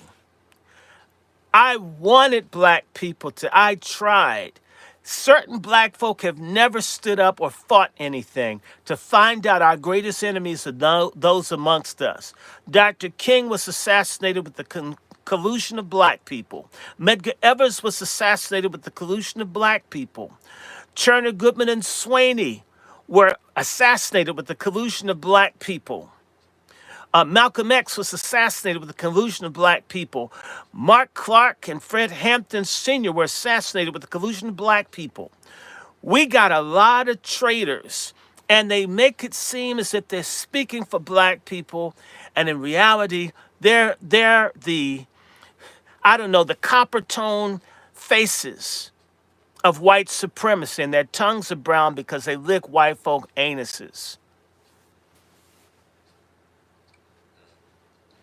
Oh, yeah, he's right about that. Like going in something. Can you hear me? Yes. Going like because Dr. Short, he talked about it from the church angle. When I saw Jaguar, because I've been a fan of hers ever since she came out.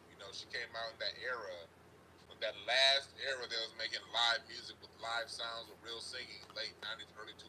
You know the era I'm talking about. Since then, they for the most part scrapped R&B, the industry. And so for years, I didn't know, what was going on with her. And I ran across her once at the Mavericks Flat decade plus ago. But I didn't ask any questions because I'm not, I wasn't going to sit there while people are getting noticed like, hey, you know. But when she came back out on the internet and started talking about the industry, the way black people, and anybody know me know how pro-black I am. The way black people responded, like, because the issue that we have a very strong immaturity when names like Jay-Z come up. Jay-Z, LeBron, Michael Jordan, you say these names, black men go into a tizzy. You say Beyonce, black women, too many, not all, but too many, go into a tizzy. And now I'm going to just record, when I talk, this is not everybody, but we all know this is the loudest. This speaking amongst people who are the loudest. You say these certain names, they go into a whole tizzy. It's a problem. And the things that she was saying about the music industry are the reason why I never got all the way into the music industry to begin with. Because, I played the drums in church for 20 plus years. And, when you play in church, you play around everybody. Your bandmates in church play for Earth and Fire. This horn player played for Earth and Fire. That bass player played for Stevie. The lady over there sang background for many. So you hear the stories. And I made the conclusion when I was 18, like that I'm not going to do it professionally. I'm just not. It's just too much. And so when she started talking about the things that she was saying that goes on, people are like, "Oh my God, not my favorite singer. Beyonce steals music." Like, and it's like for a lot of people, they're like, "Huh?" And I'm like, a lot of the things that black folks are mad at her for saying, I encourage everybody to pick up this book, Hitman. It's out of print, but you can still find it by Frederick Dennett. This is just one of hundreds of books that talks about the debauchery within the music industry. In this book, it's talking about a lot of the backhanded things Clive Davis would do. Mm-hmm. Dick Asher is talking about all of these, some of the suspected murders that people who ended up dead. And this book was written in 1991. When the same people who were saying Jaguar can't be telling the truth, this was written before some of these artists that she's talking about ever got a chance. This is before certain booty holes was puckered. You dig what I'm saying? That she's talking about. So this is just one of many books. I probably got about. I got so many more of it. I don't want to spend the time looking through all the books that I have on this kind of information. But that information that Jaguar is putting out about what goes on in the industry, these are open secrets. You know what I mean? And so I tell people, believe or not believe. It's not, on me to tell people what they should believe. Everyone should have their own filters. I'm just a pattern recognition kind of person. I recognize patterns.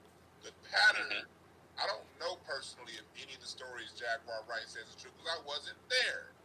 But the pattern, when you understand what goes on in that industry and when you understand certain dynamics, if I am a Jive Davis, I'm going to use the word Jive, and my name is Jive and my last name is Davis, and I have the power to money, and I have the power to hire people, who am I going to choose between these 5 people? I'm probably going to choose somebody that's going to see me do something and not say nothing because it's not necessarily about the music. It's about the music industry pushing a particular stereotype, a particular agenda. They already, Jive Davis was already part, if you read, don't know things like the Harvard report, he's already suspected to be part of the destruction of black music anyway. Mm-hmm. When they took the background singing out, when they took the live instrumentation out, he was already somebody who went to jail over that. I'm using him as an example. There are way more people that we can talk about right here. We just talk about him. And I want to interject. So They, when she says some of these certain things right here, it's a rhythm that rhymes, and people don't, need to just understand. If you understand the industry, the things that she's saying, the people that she's naming, they names have been coming up in this kind of stuff for decades. And Dewan, I want to say, I'm talking about the church, but you have to understand, you aren't talking about the church unless you're talking about gospel music. So my parents are gospel music musicians, and I know on some of the gospel people are nastier than the pop people. Hey, I'm not gonna argue that. I'm I not gonna so argue that. that's no, no. Oh my God. Um, uh, I had someone I was singing, and this person basically, I'll be your accompanist, but I get to accompany your dick, and it just says I can't do this. I mean, it just can't. You and you know just over and over again to the point where I don't like to go. I don't want to be involved. You quit because people. If you say you're a gospel musician and you're male, people assume that you're more broke back than the mountain.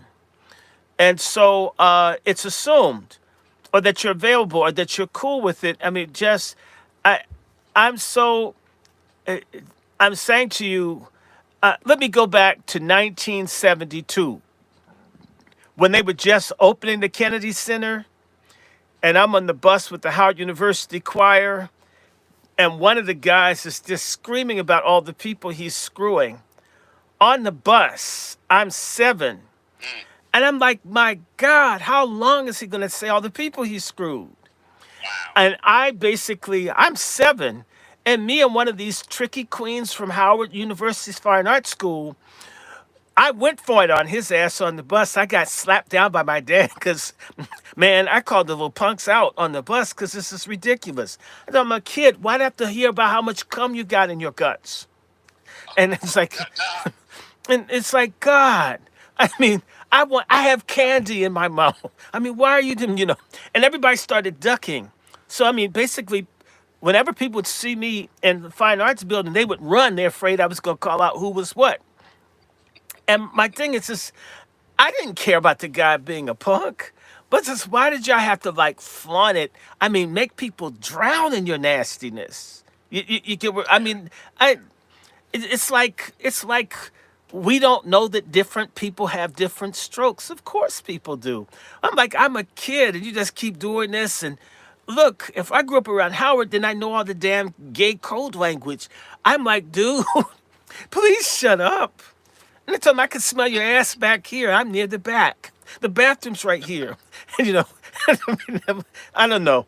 So I got my No, ass no, whooped. no. But I don't know because, and that's gospel people. I remember Edwin Hawkins and them when they had Oh Happy Day, like the number one gospel record in the world. And the people hated on the Hawkins so much, nobody would let them have an organ when they came to town. And my dad Wow. had to pay to have his organ, his Hammond, shipped to them. So they would have an organ because people were jealous and this, that, and the other. So I'm just seeing ugliness.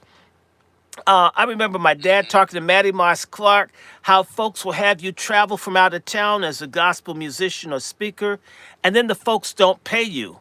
Record you, keep the tapes, Wow. lie on you. I mean, these folks will steal your clothes and stuff while you're out at church. You basically have no Mm. way to get home. The gospel thing is so dirty until popular music is better.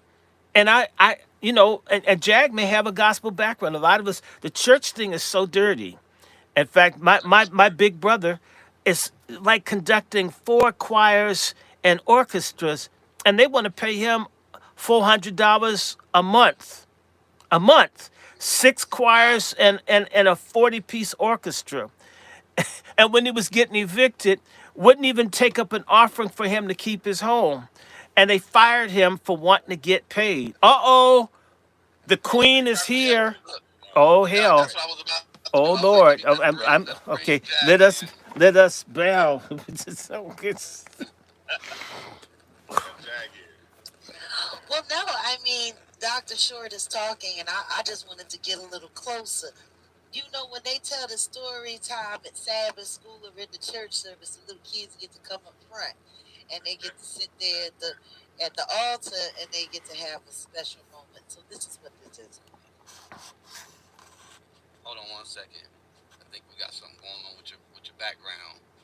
What happened? Okay, I'm trying to fix something because it sounds like something's going on with your mic. But long It story might be short, too close to my mouth. No, no, no. It's in another electronic device near you or something. That's what it sounds like. Okay. All right, that's better. Um, yeah. Well, this I was like, I know Dr. Short was talking about church, and I said, oh, that would been a perfect time. It's a perfect time for Jag to come in because I know she has a lot to speak on in that department. Speaking of, when we were talking about black community turning its back on Mm-hmm. Jag, if that's the case or not. Um, we I think we had a sermon. I was trying to. In fact, I'm gonna pull it up. Of who was it? Jag. What's his name? Pastor. Who's the pastor I Pastor gotta lay Willie hands on? Nilly? Pastor Bryant. He needs Oh, somebody needs to lay hands All on right. him. you mean Pastor Panties? Hold on, hold on. Let me help y'all. Let me help you. You know he got run out of Baltimore in 2019. Okay. Uh-huh. Yeah, in the street. I mean, we're talking about Oh crackheads and yeah, addicts right. attacked him. I was in Baltimore when it happened. Okay. And, you know, his mother looked like Bullwinkle. She just died.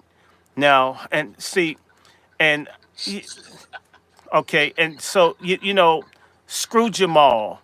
And it's alleged, you know, Jamal's got enough sugar in his tank to be Cuba. I'm not saying he does. It's alleged. And is it true that he's got a crook in his penis? He made some porno look like it's a question mark. Oh, oh, Hey, Doc, yeah. Doc, come on, Wow. man. You know, Well, I mean, the thing is the only way Dr. I Short didn't say he can did. get I'm saying it's alleged he put it out there. I don't know. I'm it's not looking alleged, for it. and he got it from somewhere else. But the thing is, clearly more than one person has said it if Doctor heard it. that's true. Okay. I mean, I've heard other things, I have Oh too. damn. I mean, I'm just but the saying. thing is, Hmm. he just his taste in women. I find it interesting. Well, his taste in women is sometimes allegedly underage. Ooh. Allegedly. Well, the thing is when you're used to having a tight interaction, you know, you might want to Yeah. keep it tight. Mm. Yeah. I have a poem called F My Community, and the stanza goes, you got a little girl, and I'm gonna get mine early because I don't want it to be too curly. Uh-huh. That's Wow. That's. Mm. and you know when I knew the church wasn't crap when it came to that, and it's crazy. I'm actually doing my documentary I'm working on right now is about the gospel roots of pop music, Mm. and so so it has a lot of good. So I don't act like it's not all good, but when I realized it was probably worse in the world in some ways, I was 16 years old playing the drums, and there was this church I used to be on King Boulevard, Wolfgang. You might remember, called Maranatha. It was right by the Ballman Hills Yeah. Church Oh on Bronx. You God. remember them? Mm-hmm. Yep. I played at a different church. I played at Zoe Christian Fellowship. So I'm 16, 17, and I'm playing at Maranatha. And I had just played my first gig in the main kind of room. I played the Whiskey a Go Go with some older band. I had to rush in and rush out. Oh, Like I remember the whiskey. you remember the Whiskey? I I played do. with Still there, right? Whiskey. That was on Hollywood Boulevard, yeah, Yeah, on No, Sunset. Sunset. Sunset Sunset. Boulevard. Oh, Yeah. oh my God. the So whiskey, and then the you had the the coca banana. yep, all that right there. All that right there. Viper Lounge. And so I'm Yeah. young.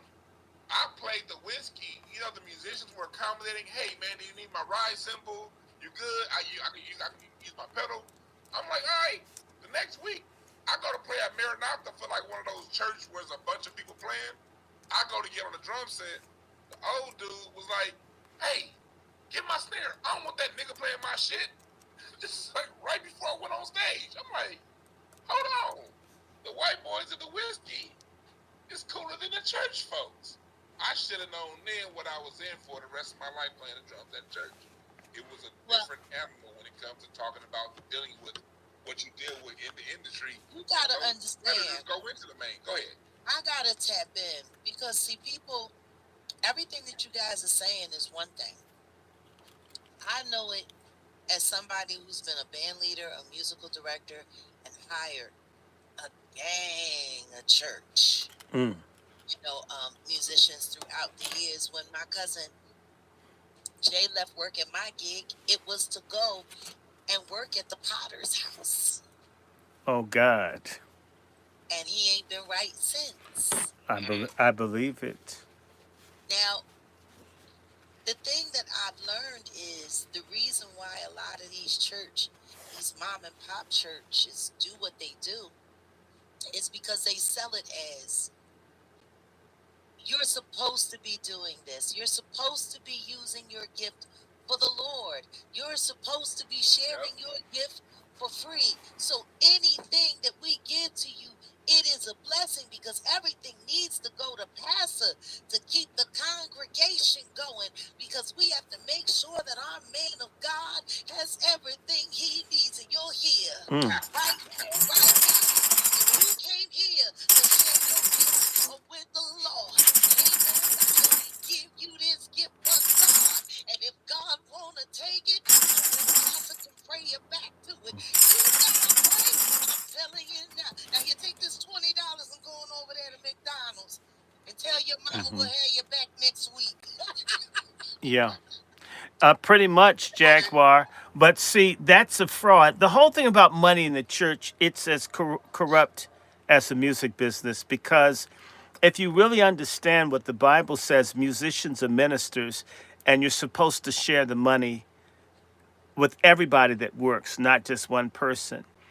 But what the church is it's basically a Ponzi scheme for predators and liars. I love that. Can I be a little more ignorant? Yes. It's the construct of how we teach the community to embrace the relationship between a pimp and its hoe. The biggest pimp in the community is the church and the pastor. And the most faithful bottom bitches are the deaconesses and the choir directors. and as pastor goes about doing whatever he like in his congregation, he has a whole wall of spirit workers around him to keep everybody in line. Hey, check it. Can I can I interject something real quick? Because I know people want to talk about, okay, why are you guys talking like this? Let me tell you why this is coming up the way I guess spiritually why this is coming up. People, you got to understand, people. Music is God's direct access to your subconscious. And your subconscious 90% of your brain activity. So the way we act, the way we move, from our hair growing or not growing, everything, whether we go left or right, instinctively comes from the subconscious. And music is the key that unlocks the subconscious. That's right. Sound is the only sense that we have that's involuntary. That's So you right. cannot choose whether you hear nothing or not. That's And right. those beautiful chords that are played in church, those beautiful rhythms with terrible lyrics like "Don't move the mountain, I'm going up the rough side of the mountain," and Ho then ho ho you ho get ho. that spirit inside of you, and Ho. then from that spirit, you get people that you trust because you do it as unto the Lord. You Okay. come in with good intentions. You come in with faith. You come in with all this stuff that you're coming in with, and now you have this music to go along with it. Music, when you have that level of responsibility as an artist, as a as a musician, it has to be honored. It has to be Yes. treated right. Right. And the people who have been the vanguards, the people who've been the gatekeepers of this from church through the industry, they've been corrupted. That's And right. they've used God's greatest tool to teach us and to soothe us, and it's God's greatest healing mechanism, music, and they've corrupted it. So no matter how people feel about it, whether you're in church or not, we gotta talk about this because all this shit gotta get cleared out. It God, does. music is pure. Yeah. Music is And I tap actually in. better than the song. Please. We're using it. Listen to me. This is what they call. See, I'm getting excited now.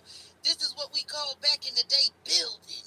You know what I mean? When we be sitting on the street corners, Islam style, sitting there just talking for hours, sharing truth. I love this. This is fabulous. Hey, Sister Okay. Jack, and to Brother Yes. Dewan. Let me do a disclaimer. I normally don't do it. Oh shucks. Ah, shit. A disclaimer. Oh shit. Uh, Wait a minute. Let me duck down. Dewan B's commentary on the rough side of the mountain is his opinion.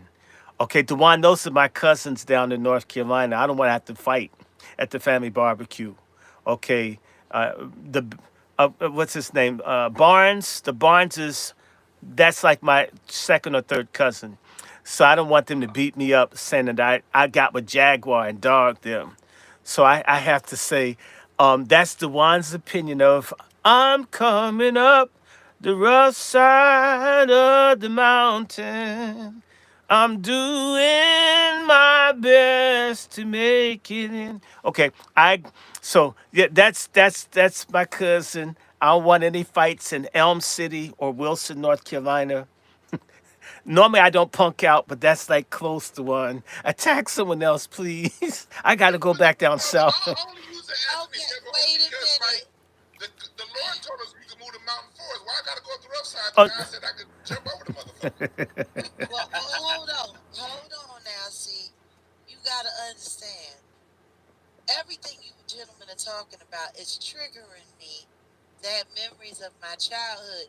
You know, before my mother got with my dad, mm, when she was an unwed mother in the church, mm, her and her sisters used to go to gospel concerts all the time mm, because they were raised in the church, supposed to be Christian. So you can't go to secular music, you got to go to gospel mm. concerts. Of course. But I didn't realize until I was older when I used to hear my mom and them talking and laughing and giggling about Richard and them from the Mighty Clouds of Joy. Never did I once think that they was all groupies for the day. I didn't know they had gospel groupies. They do. I didn't know. They I do. didn't know, and no, more importantly, I didn't know that my mother and her sisters were those chicks. So it really kind of, when every time they would start playing the Mighty Clouds of Joy, and then my aunt Debbie, who we call Fifth, and the reason why we called her Fifth, and I'll make it quick, when she was in marriage counseling, the therapist asked her something, and she pleaded the fifth. So just to give you an idea, Quincy, I'm this person. Viv was like the main one on Richard. And then and my mom, she would be like the stand-in. Like if they had an odd man out, my mom would come and kick it. So after my father died, they did a reprisal of their gospel hoeing tour. Mm. And I'll never forget, they got down there to the hotel, and then they flew over. It was a mess. And then my mom, she called, and she was like, "I can't find my bags. They left me at the baggage claim. I don't know what I'm gonna do. But I tell you one thing: if they don't get laid on their own this time, I'm not coming to help." And I said, "You know what? I'm done." Jag, my sister, I just want to know, are you guys Baptist, Methodist, or Apostolic Holiness Pentecostal? What's your Even background? worse, Seventh Day Offshoot. Oh Adventist. shit. Oh, okay. That's part of my The family. reaction from both of y'all. My that's my Because family they too. have Brian McKnight singing in the Wait a minute. Wait a minute. Uh-oh. The matriarch the matriarch of my family is SDA. And I love background. See? but I love SDA, but the thing is this is no fun and no food.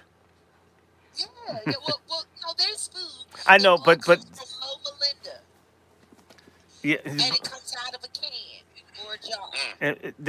it's kind of hard. I was saying to someone, I have some fried shrimp upstairs, and I'm just thinking. I told someone they were trying to recruit me to be SD. I says I can switch from Sunday to Saturday because fewer assholes gather on Saturday for God, so I can Yeah, do yeah. that. But I might need my shrimp, oysters, lobsters, and clams. You think God will get on me for liking scrimps? Because we need our shrimp and clams, and that's part of our culture. But no, SDA, that's rough. My adopted grandmother was Irene Morgan, who's SDA. And I have a bunch of SDA. Look, Pentecostal is almost as bad. I call them apostolic. A Oh bunch, no, my aunts grew up apostolic. I'll never forget when my cousin knocked out the minister because he had just got home, and they came to bless him, and he kept busting everybody upside the head. The bishop, yes, when he ma'am, come through, he get yes, to slap everybody. sis, And I'll this, never forget one time he laid hands on my aunt, and her pearl necklace such a grad. Jag, It was awesome. this man, Yeah. this bishop that died here, Bishop Ralph Green. I remember one day at the church, it's called Free Gospel, but there was nothing free. You had to pay for everything. Trust me. The only thing Oh, free was that you could get in, lock the door, shake you down. But let me tell you, Before, he told the people everybody had to speak in tongues. Everybody go speak in tongues. And he was a former boxer with a big, big fist. He had a fist like two grapefruits put together. oh yeah, And he had the that's a people nice come down and make combination. people line up to speak in tongues. And they got up on this one old woman and says, "You can't speak in tongues." And they put the microphone in her face. And I don't know, the woman got nervous and she said she hated Jesus. And with his big fist, with that steel microphone in his hand, he punched that woman in the head. She went down. Everybody in the church started speaking in tongues after that. And this is, oh God, shoot, I spoke it Yeah, too. I mean, I was just, man, yeah. just give me some Japanese manufacturers, Toyota, Honda, Look, Hyundai. when Doc, my Doc, cousin was with your mine, mic, What? Doc, hold on. Your mic, there I it don't know. is. Oh, okay, there you go. Something's going on with your mic. Okay, Go I'm ahead. sorry. I said he punched her in the head. She went down. Oh, Like, we heard that. oh yeah, but so I was started, we started shouting Japanese and Korean automobile manufacturers because I want him to just get back with that microphone in his fist. Please don't punch me. I'll say just about anything. Hooga booga, something. Da da da da da. you know. yeah, you Okay, so listen to me. Sometimes you gotta get the bishop first. Sometimes you gotta get the bishop first. Yeah. Like Jack That's my Ryan's had cousin did. And he got arrested right there too at the church after he whooped his ass. Hey Jack, I got a question for you. What? What's more competitive and cutthroat? The church music industry or the industry music industry? I mean, they're the same. The that's why they call it inspirational music now because they know deep inside that this ain't got nothing to do with the Lord. What we call it senspirational. Yeah. Yeah. mm, Yeah. It's I crazy. mean, Like these fools, listen to me. I remember when our choir director got caught having an affair with the minister while she was still married to the African prince. And then she was with the minister, and then the African prince had a little one of those cassette recorders in the bedroom when they was at his house, Mm. and they left church and they was supposed to be getting the music together for the program. The only music they was making was "I Me So Horny, Me Love You Long Time." And so then he got the recording and heard all of that. She's sitting there talking about, "I'm not even going to take a shower because I want the blessing of you all over me when I walk back into the house of the Lord with you." Mm. He had taken it and he decided to play it on the PA. Her husband, Mm. the African, he played it on the PA in church and cursed the church and told everybody that the pastor had been screwing his wife and that he wished he was still Muslim so he could unalive them both. Oh, hey, by the way, hey, Jag, one of these stupid people that's a so-called patriot, is Yeah, making a comment, and some of these stupid people, and I don't care. It's interesting that all these people can try to destroy Donald Trump for years, right. and people yeah, can forgive them when they're white. You make a comment once, and these folks, and the racism comes out where they think they're going to try to destroy. I just blocked that person, a patriot girl, whoever she is, or racist girl. Stay off my channel. I right. don't, I don't tolerate that. In fact, let me just get back to what we were saying. We can do the music. In fact, Jag, I'm wide open. It's kind of lonely when I don't do shows with Dewan because a lot of people don't have any thoughts, ideas, information. They don't read, and you have to carry the whole show yourself. And you have Yeah, to try to make people laugh. It's exhausting. I don't like doing it sometimes and thinking you can't offer or give anything, and people think that you can't let another person speak or that you've got to be the center of attention, which I don't. But like you've got content. I mean, you've got mountains of content. You could be like the Andes, the Appalachians, because you know so much. A lot of the people don't even know what to ask you half the time. I'm thinking, why do they always ask the same lame things? Can't they ask like? Thanks for letting me know you came up SDA, because I was wondering. We have a lot of stuff in common, and in my family, I don't know if you ever heard of a kid named Russell Zellers, a tranny performer. They used to go up to Philly. You ever heard of a boy named Russell Zellers? That sounds familiar for You know, some that's reason. my cousin. He got molested by the church pianist SDA, and nobody knew. Oh yeah, they got that in Well, SDA too. oh no, no, I know. Uh, Trust me, I and know. when by time someone found out, they blamed him for it. And so when I talked to my auntie cousin, I had to call up and say to her, I never said anything bad about Russell because I knew that he had been molested by a church musician. And I want to let you know I love him. I'm so sorry. And I told her, we're going to stop these people who get away with doing this. They know this and they let them get away. And this is what makes, I'm calling you the anti trafficking czar. You are the Wazi warrior sister anti-trafficking czar. We need to give you a title.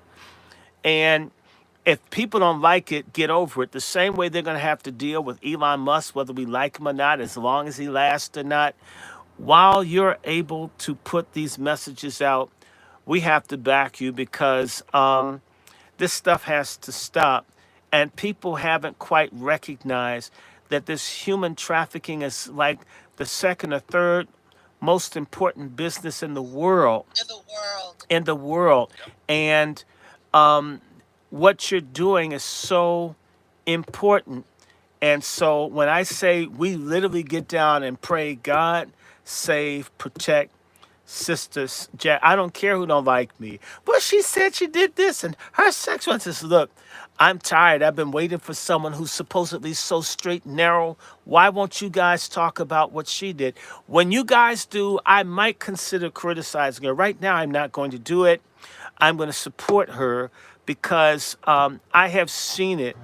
I have witnessed it. So many people I knew died from AIDS or were molested and nothing was done about it.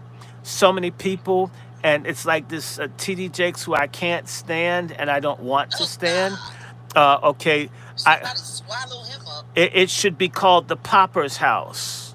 I'm surprised it only It's the say it was Popper's House, dear. Popper's House. There's nothing pottery, but it's the Popper's House. that Gene Deal told me about. I'm surprised he ain't swallowed up one of them. Hey, Jaguar, like for me, when you the cruelty free music part is the Yeah. part that everyone keeps missing when it comes to your mission. It's like Yeah. the music that the what goes on.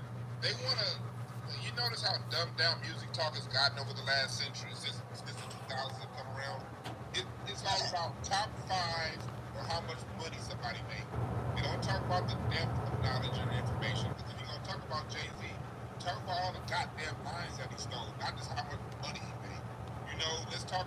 They don't really get into music, and they don't really get into what it takes for somebody like a Jay-Z to exist. All the other I rappers. just had to ask my audience the other morning if they really understood what we lost when Roberta Flack passed away. Oh my God. One of the greatest American songwriters of all time. And I said, we're always telling people to acknowledge people because they were somebody, but we never tell anybody what made them somebody to begin with. Hmm. All of those great records, but more than anything, first time ever I saw your face Yes. and killing me softly. Yes. And I was asking, I hate the fact that she went to the grave and I never got her to answer that question for me. I wanted to know what it was like for her to work with Donny Hathaway, but I really wanted to see if she would be honest on whether or not he was the boy that was killing her softly with song. I think that Always wanted to know. she said who's killing her softly.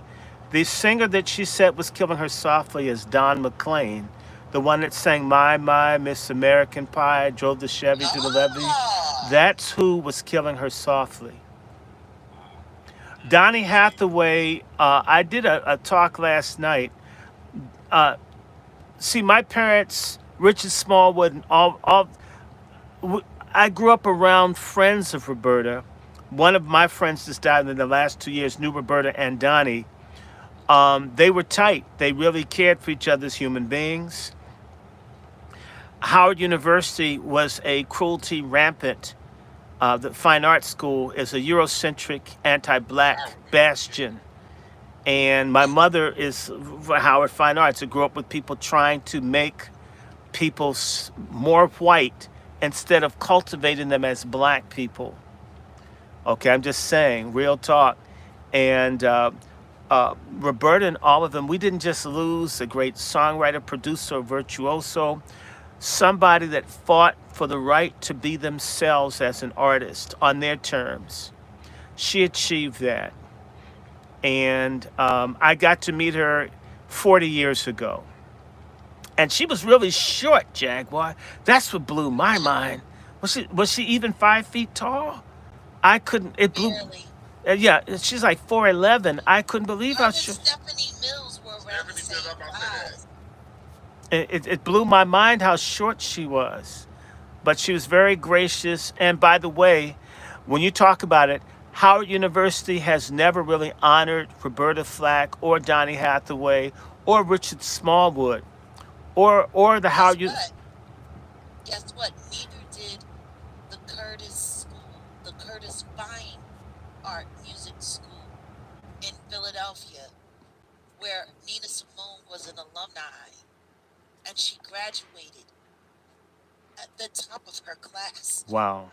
She was supposed to have been a pianist in the orchestra, and they wouldn't give it to her because of who she was. Right. And so Right. instead, she became a recording artist. Right. And you would think that the Curtis School of Music in Philadelphia would still herald that, but the truth is it's mostly white that come out of there. Hmm. I wanted to ask you because you're from Philadelphia, and you have to understand there are three sister cities: Baltimore, D.C., and Philadelphia. Yeah, D.C. likes Philly more than Baltimore. yeah. Baltimore likes Philly more than D.C., but they're still all sister cities. And the Philadelphia prefers D.C. to Baltimore. yes, Philly wants, but when Philly needs to hide from the law, they go to Baltimore. exactly. They And nowhere DC, near DC. Everyone loves Baltimore to solve or hide from their problems. yes, DC runs to Baltimore. Now, I was in Philly when Rizzo was in, and maybe a little before you, but that just Philadelphia was an inspiration and a terror to you if you grew up in DC.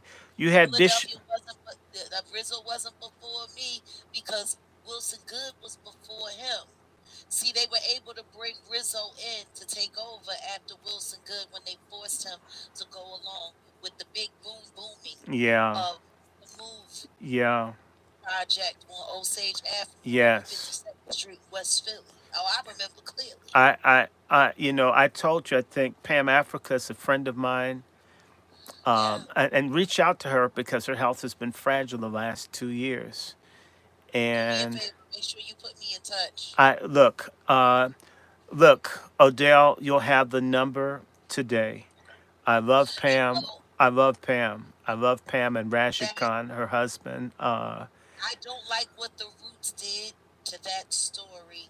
They did that. Amir did that documentary with the sons whose parents were removed, who were in jail all of those years, and they were separated from their family. Right. And that documentary, Was it was decent. it was It came flawed. and went. It, It was very flawed, and the reason why they didn't put too much into it is because nobody bothered to ask the Roots why they did it in the first place. right. The Roots built their political black pan-African stance. We believe in revolutionary, all of that. It all started with the campaign that our manager Rich Nichols started. He knew they weren't street, he knew they weren't hood, he knew they were a bunch of geeks that wanted to be cool. So the only way to fit them in to the rap landscape and make them work and make them stick was to make them revolutionaries. Mm. Speaking of something else fraudulent from Philadelphia, where the guys that started Source magazine, um, you know them, Schechter and And the other one. Benzino, Yeah, Benzino, yeah. yeah. I went to school with them. They hated me because I embarrassed them when we were in class together. I called one of them a white boy, and you don't do that at Harvard. I don't care about the boule. I can't stand them. The boule, we have a bunch of traitor black people who would be better off as Christmas ornaments than leadership for anybody. Take that as you'd like. But I was going back to the music. Bishop O.T. Jones from Philadelphia, all of the black gospel music that came out of Philadelphia. I Oh mean, yeah. my God, even those, I thought they were Going studs. They back to could be. Richard Allen. But I just want to deal with the golden age. Remember the Davis sisters? I was wondering, are they studs? Because they remind me of the Fat Boys. But they were singing gospel. Remember the Davis sisters? I remember what you're talking about. It's a little fuzzy to me because I was a Clark Sisters groupie Okay. Well, they're before when the the Clark Clark Sisters sisters. hit. I know. The people that I came up on initially were the Ward singers, and Oh, I know the War Singers. okay, and now they were crazy. They're some crazy.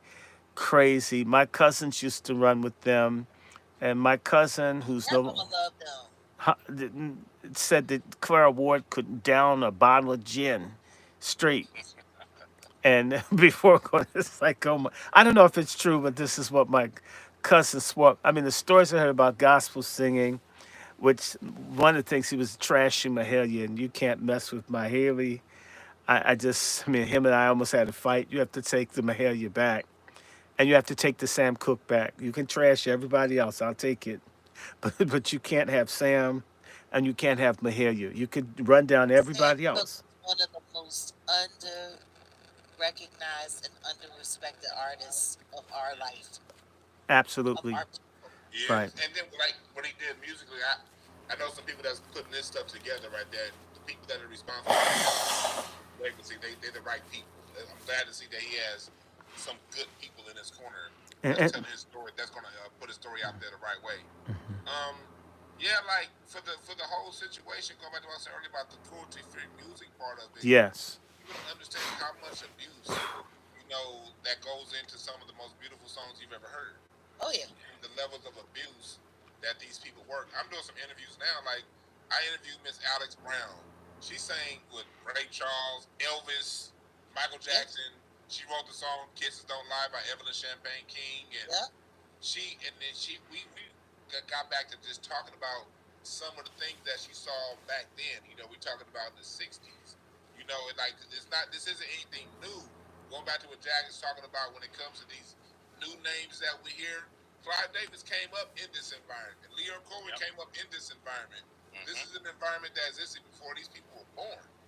But we gotta know as a people, enough is enough at some point. At some point, when someone is coming out, I always say there are no perfect messengers, only perfect messages. When somebody who's Yep. been there is coming out with a message, and all your ass been doing is punching the clock, driving the bus all day, listen. Because it's these people who don't know a damn thing about music. They think putting a song together is just coming in, getting in front of the mic, the band gets together, and there's your song. no, They don't know a goddamn Yeah, thing that's about what what they it takes. think. it's And they'll it's be telling Jaguar, oh, I don't like what she's saying. I don't like how she's saying it. Why she got to say it about them? Man, sit your ass down and listen, because this shit's been going on way too long. way too And I think long. the major reason why the music sucks now is because for so long the best artists have been pushed aside and forced to write and give all their good stuff to certain people, and the people that they give it to are oftentimes victims of abuse, far less talented than the people they're getting the music from, and we get what we But got much right now. easier controlled. Yes, Yes, Jag. Who are some of your inspirations? I mean, We can at start with this point in females. time, We can start with females, and you can separate them by genre. So your favorite gospel, your favorite pop, your favorite soul. You can give some, and you don't have to say who's your favorite of favorites. Just well, some of the my people. favorite gospel would have to be Karen Clark Sheard. Okay, My favorite jazz would have to be Nina Simone. okay, My favorite soul would be Aretha Franklin. okay. And you know, I say that you are the Aretha Franklin of our generation, and I'm Sweetheart. saying to My, you that my, but you. my favorite conductor for women is Terry Lynn Carrington. Mhm. Terry Lynn Carrington. I love that woman on drums. Ooh, shit. Okay, Yeah, She's now the Jaguars best from boss her. she is the best boss I ever had as a musical director mm, and a band leader ever. Period. Jack, I I love Terry Lynn Carrington. I keep telling people that you are where Aretha Franklin was in 1966. You're about to go from Columbia to Atlantic, and it has to I, feel good. It has you to know, feel good. the one thing that has been ever present in my journey since before I became a signed artist when I was just up and coming and learning and growing, I always knew that there were going to be limits, that they were going to put restraints on me. And for the first time since I started tracking in the studio at 13 years old, which would be 35 years ago this year, Mm, this is the first time I actually feel like I'm in control. mm. Speaking of We're control, get getting that rid phone of away from you. everything. Got that buzzing sound. We're getting everything away from me is what it took. We keep trying to find ways to bend this construct to us rather than realizing that the problem is the construct and you need to create a new construct around yourself Real and talk. then let that grow. You know, a lot of people are always trying to make something better rather than just beginning something new. For us to better the music industry is it means to only find a better way of hiding what's wrong or a better way of covering up how inefficient it actually is.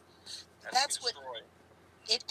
you have to start from zero. You have to start if you want that brand new build. If you want that, the only thing you can do is put an addition on to what is already flawed. If you want to have a true shot at something completely integral, you have to start from the beginning. Mm, true. Hey, Got to start at the beginning. this comment here. Please stop putting all black people together. I don't think we're doing that. We're talking about No, traders. If you that's include what I wanted to. yourself with traders, that's a choice. We're not talking about, we got a lot of good people. In fact, we righteous people need to come together to fight the scum in our group. Everybody needs to remember that this so-called American Revolution, where white folk dealt with white folks that were off code to get this Right. United States. Right. And there are a lot of people that deal with the positivity box. Let's just be positive. Let's just be positive. Bullshit. White people spend all this money on defense and warfare because life ain't positive. There are good and bad in life. There's struggles and there's peace. And the problem in our community is that warfare has not been made on the scum, on the people threatening their sister's life, trolling, harassing, people stealing songs and attribution and harassing people. And we let a lot of this stuff go. And the problem, as long as we're a community without laws and regulations, and forgive me, That bullshit, the code is a leader without defining what the code is, the benefits and the penalties. If you violate, then you don't have anything.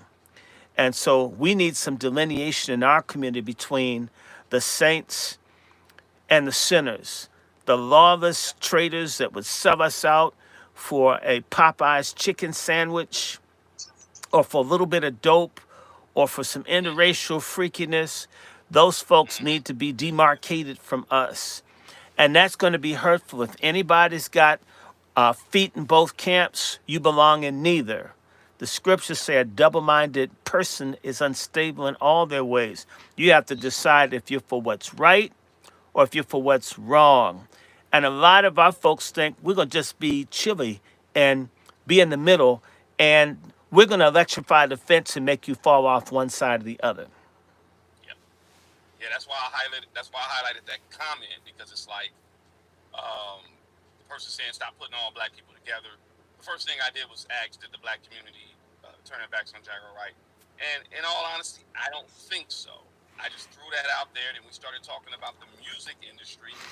Now, we got to understand music industry, we already know why they would say certain, or they will have people out there saying certain things about Jag, or they don't want her in, or whatever, because I can't be mad.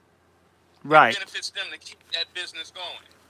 So Listen obviously, the industry has every reason to hate me for everything that they hate me for. I'm trying to cut off its food supply.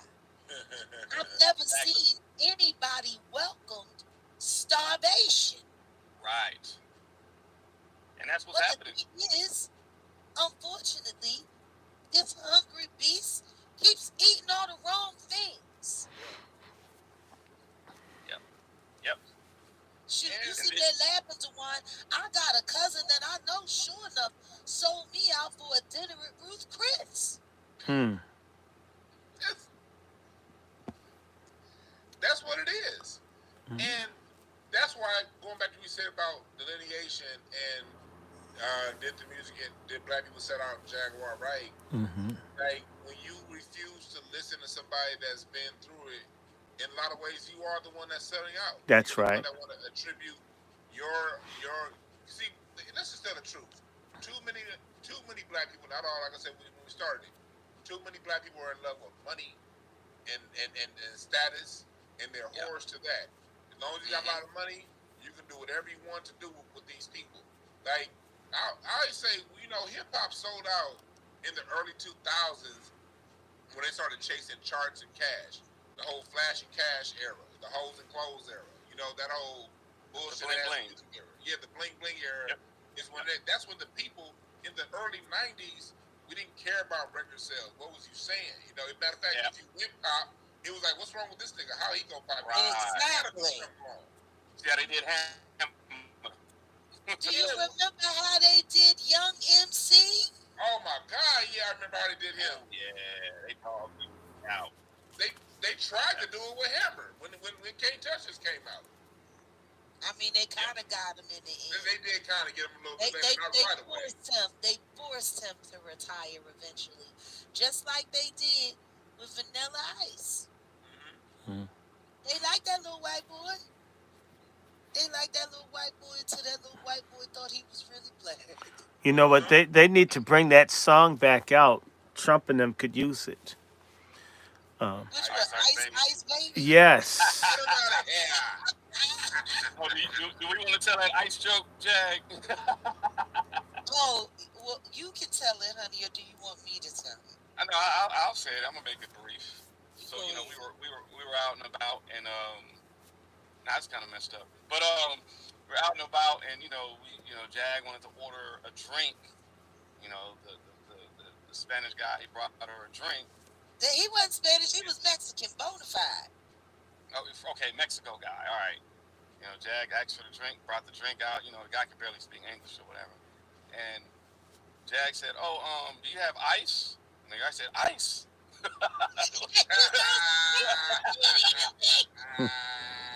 Oh. No ice. I said no for my drink. Not for you. No, you alright. You alright, bro. Jag. Like, we're not That, ice. Like like, it's about to make me just start, like, when I saw how effective that was, I might just start running up on a couple of people just saying ice to see what happens. Yes, you know what, Jag? I was doing I was doing an interview for Press TV around my birthday about 6, 7 years ago, and I went Your with. mic, your mic, Doc. Get closer. I can. Yeah. Go Can you ahead. hear me? You're back It's still. underwater No. again, Dr. Short. I Uh, think they're trying to waterboard you virtually. they do. It's part of what I deal with. I'm sorry. Can you hear me? We hear you. Well, Yeah. It just sounds like. I'm sorry. No. Go ahead. Just go ahead and spit. You got it. Go ahead. Jag. I was doing an interview at Press TV, and around my birthday, I went with my god brother and his fiance, and oh, yeah, they listening to us, Dr. Short. Of I know course. that sound. I've Yeah. heard that. Somebody's spying. well, Go ahead. Continue. The Let him FBI continue. follows me. People think I am an agent. I'm just me. But anyway, and we were in a stretch limo, and this Ethiopian guy with this Mexican guy came up, and the Ethiopian guy wanted to show how he could disrespect us for being black Americans. So he began cussing at my little brother, who's a real OG. I mean, I'm the punk. People think I'm militant. No, I'm really the weakest person. My friends are violent, into guns. I mean, and I saw him, I could just see my little brother stomping this guy's head on the curb, like what Rizzo's folks did to Move in '78, if you remember that Mm-hmm. video. And I was trying to think what I could do before my little brother got mad, and I wound the window down from the limo and said, "My brother works for ICE. That Ethiopian guy ran faster than Jesse Owens." And he had no idea that he may not have liked me, but had my god brother heard what he was saying, and it was in front of him and his woman, he was going to beat that, and there's nothing I could have done to help him. So these people are Yeah. afraid. Now, I got a question. Gerald Levert, you knew Gerald Levert, and I got to see Gerald Levert's last concert with Dave Chappelle at the Warner Theater for Dave Chappelle's birthday. His mama, who, by the way, called me a few minutes ago, got me tickets to see Gerald and to see Dave. Uh, what was Gerald Levert to you? Everything for a long time. He started as my mentor for writing, for songwriting. Man. Um, for a short while, he was working with me in a managerial capacity, brokering deals for me. Um, after I grew up, because I met Gerald when I was 15, Mm, and when I became an adult woman, we later became more than friends, and um, we've become very serious. Once upon a time, I thought it was I thought Eddie Levert was going to be my father-in-law, and I remember when he passed away. Like, one of the mm. worst memories that I have of Gerald, outside of the funeral that we had for the public, because the family had a private uh, service because of their religion, and What is their religion? I mean, they Jehovah's Witness. Oh my God. Who isn't a Jehovah You said they had a private. Witness? They had. So what happened with Gerald?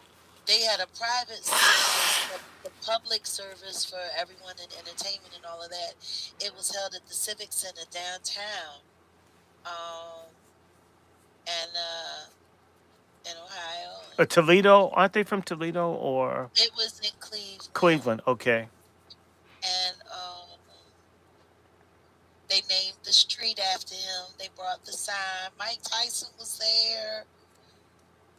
Keith Sweat. Everybody showed up. Mm. Johnny Gill. Everybody was there, and I just sat there on the stage watching everybody perform, crying. Mm. You But know, that's interesting. right after he passed, he was coming to Philly, and because he was gonna go pick my ring up from Tiffany's, and we had dinner reservations at the Palm for that night.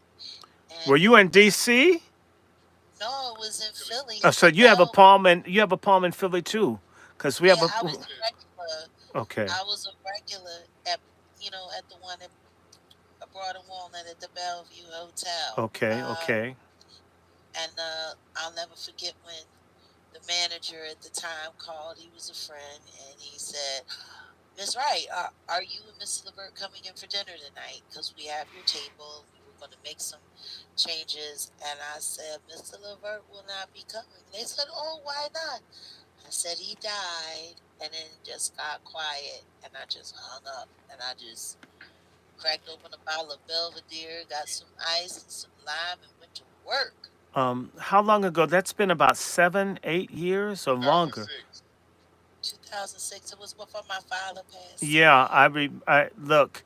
Remember Howard University's marching band was with Gerald I was Levert? supposed to be going on tour. That was the first album that Gerald had that they were actually going to have to pay him for, that last album. Oh God, I'm Mm. sorry. Finally cleared his Oh recuperables. wow, He no longer owed them any more money. He did everything they asked of him and more.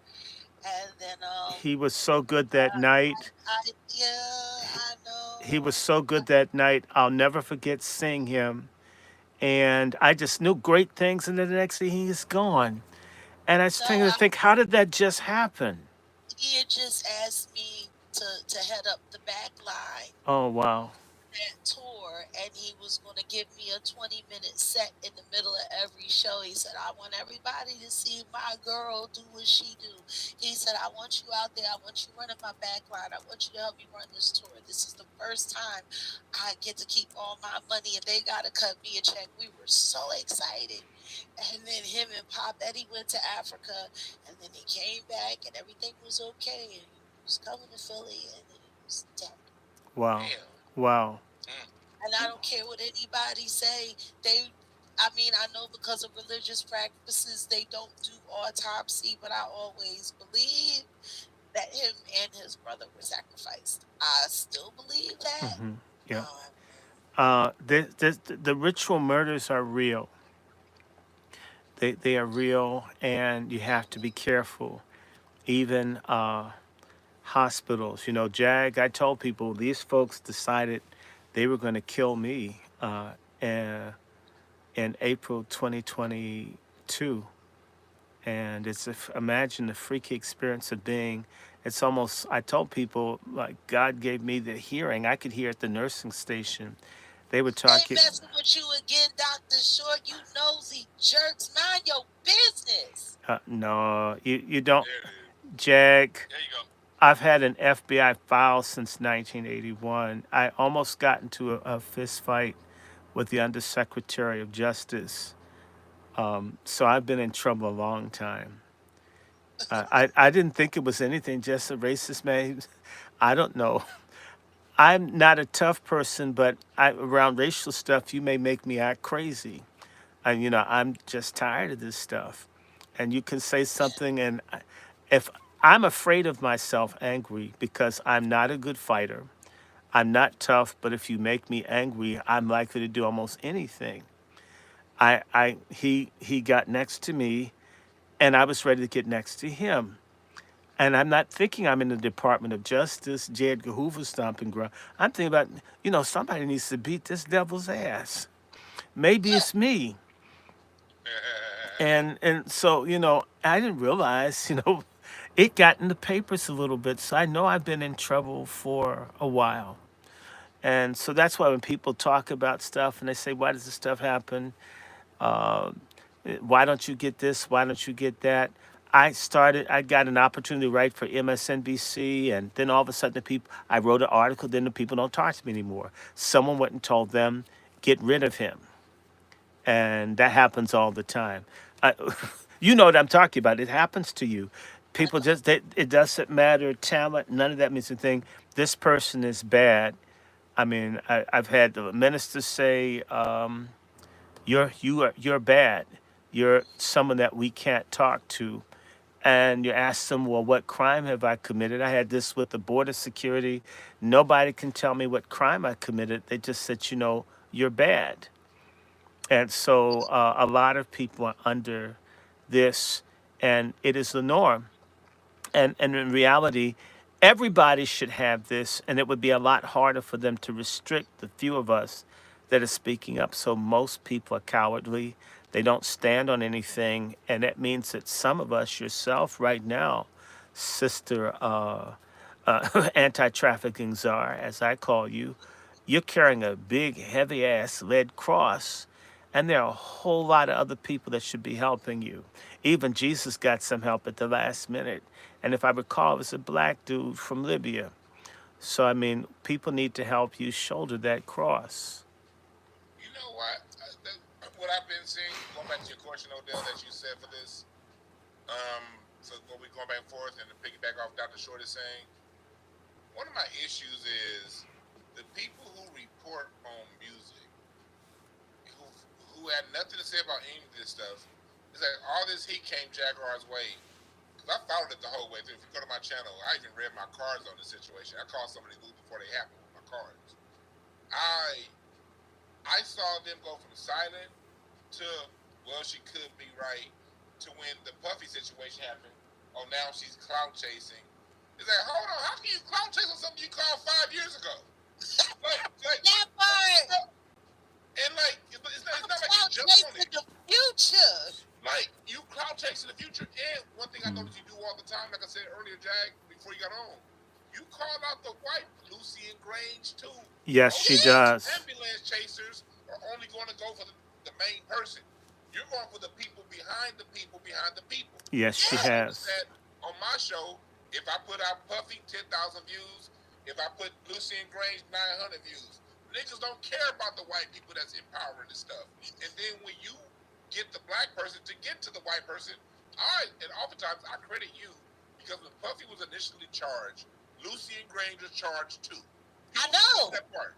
People forget that part. You brought all that stuff up, and then now they came at you on one level, then they quieted down, and then for the president of the United States to acknowledge it, these niggas on the internet flipped, and that made me be like, hold on, that's double confirmation. Like outside of a court conviction, you see the dude getting put in jail, you see the president of the United States acknowledging it, and all you got is heat. And you're covering music, and if you cover music, you know what's going on. Courtney Love talked about Ted Nugent fucking her when she was 12 on the Howard Stern show. Like, what the fuck is wrong with these people? Like, I don't get it. And you know what I get? A lot of this is cowardice. A lot of folks will only talk smack to a fellow slave. They don't speak truth to master because they want some cornbread and fat back, and they don't want to lose their cabin. And so, in reality, the reason that Jaguar is a problem is Jaguar is expensive. Okay, you can't, you have to take up your cross to deal with her. And most people are cheap. They don't want to carry a cross. In the words of that great predator who died on my birthday, Jag, James Cleveland, no cross, no crown. If people can't carry the cross of truth, that we need to stop this garbage in our community that is eating us up like a cancer from within, then we'll never get the crown of reparations, real freedom, or wholeness, or healthiness as a people. Yeah, I couldn't agree more. For me, what really trips me out is I say the black errand boy, and then I say the Caucasian kingmaker. I say that the Caucasian kingmaker put this black boy in position to be the rock that he throws at the community so he can hide his precious white hands. I show everybody that and tell everybody the only way for us to stop these people is for us to take away their toys. But then when I tell them that the toy is Jay Z, when I tell them that the toy is Diddy, when I tell them that the toy is Rick Ross, when I tell them that the toy is this, when I, you know what I mean? And I Yes. said, I gotta take all of them away so they can stop hurting everybody. They say, why you wanna bring our people But down? Jag, Kim, let's be real. Let's talk about something. Because I had to go off on a friend of mine. Because every now and then, I'm a straight shooter. If I like you, I like you. So, I don't get much. I may get a little bit of hate. Somebody said something, and I don't know. If I like you, I like you. I'll fight for someone I like. I mean, all of a sudden, I don't like for people to criticize people I care about. I've been through a lot, so have you. This person saying, Jaguar, you know, she's helping people take black wealth. And I says, it's not black people's wealth. It's that sellout coons, crumbs that he gets while the other people get all the real money.